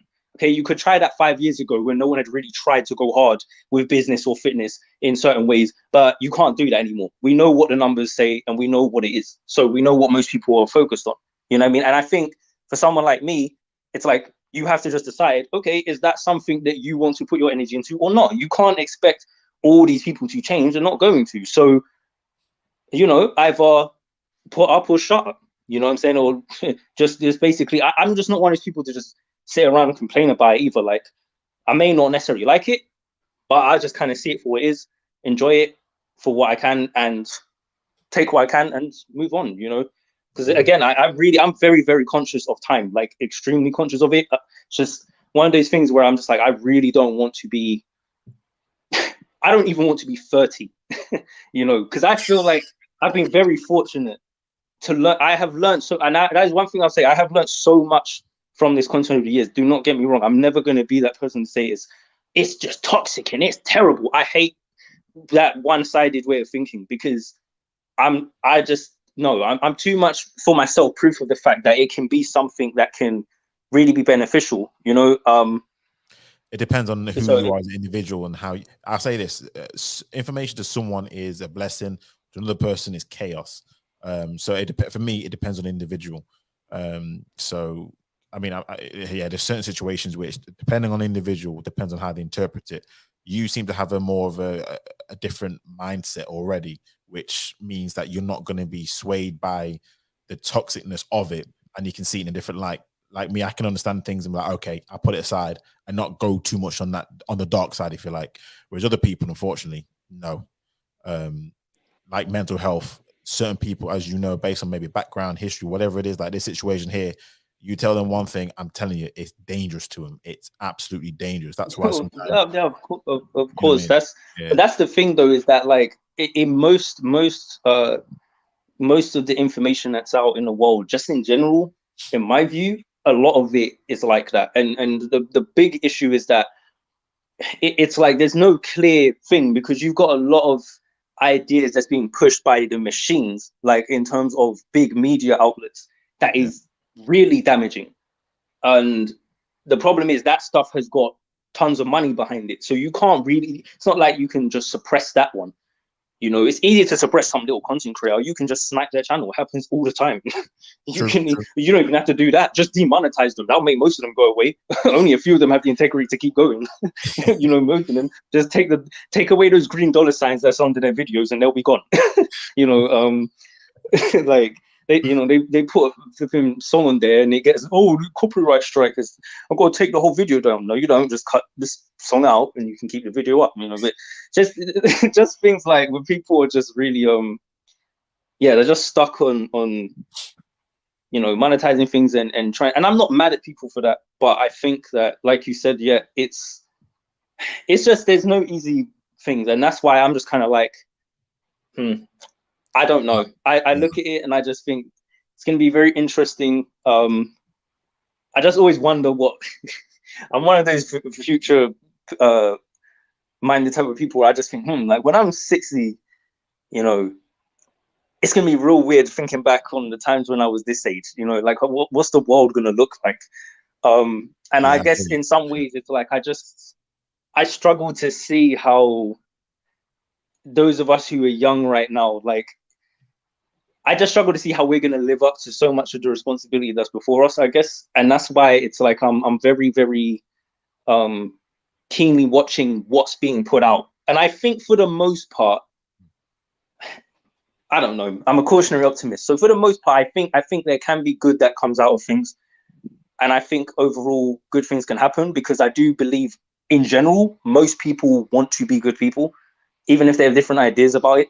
So I think overall, in general, most people can find a common ground. That's why we have relative peace, you know, in most parts of the world, especially like first world countries, you know, because most people don't want to deal with conflict and chaos. They don't want to be in you know, stressed out. So, so I have faith that overall we'll be able to make the most out of things. I guess, like I said, just got to filter through things and whatever. But hey, man, in terms of content, if something's controversial, jump on it, cook for 2 hours, get some views, keep it moving. That's just that's what you got to do. There's money in trauma. There is money in trauma. You have to look at things like Trend Central or what's going on over there, and some of the situation. There's money in trauma. So for sure. Yeah. I'm sorry. I know I can just keep going on and on. I haven't been on this stuff for ages. I'll say this though. No, thanks, Smith, because you've kind of reminded me a little bit on kind of where I've sort of fallen away a little bit. So no, I appreciate the talk, honest to God. So I know this is going to end the stream about half hour ago, but no, it's been good. No word of a joke. So I definitely it's definitely sort of reminded me a little bit. Don't think too hard on it. Do what you feel like is right for you to do. Like, I'm not here to tell no one what you know. It's honestly, it doesn't matter. I've kind of felt like this a while. Like some of the topics, I'm like, do you know what? I don't know why I even did the topic. It's not even me. You know what I mean? There's certain topics I'm like, it ain't even me. But sometimes it's like, do I do it just to try? But I'm like, nah. And it's some of the things just get on my nerves. So no, it's always good in it. It's always good. So yeah, 100%. But yeah, anyway, but no, thanks, Myth. Thanks, Kale. Thank you, Stanley, for coming on for your short little cameo. Thank you to everyone in the chat. Again, please make sure that you do like the stream, share the stream, subscribe if you are new. Again, it's been a pleasure as always. Have a good evening. Prayers and thoughts to the family of the victims who tragically died. And yeah, for sure, if there's any more information out there, I probably might do another live stream or put some information out there on my community post, whichever one. But yeah, for sure. But until then, next one, we're out of here. Thanks, everyone. Peace.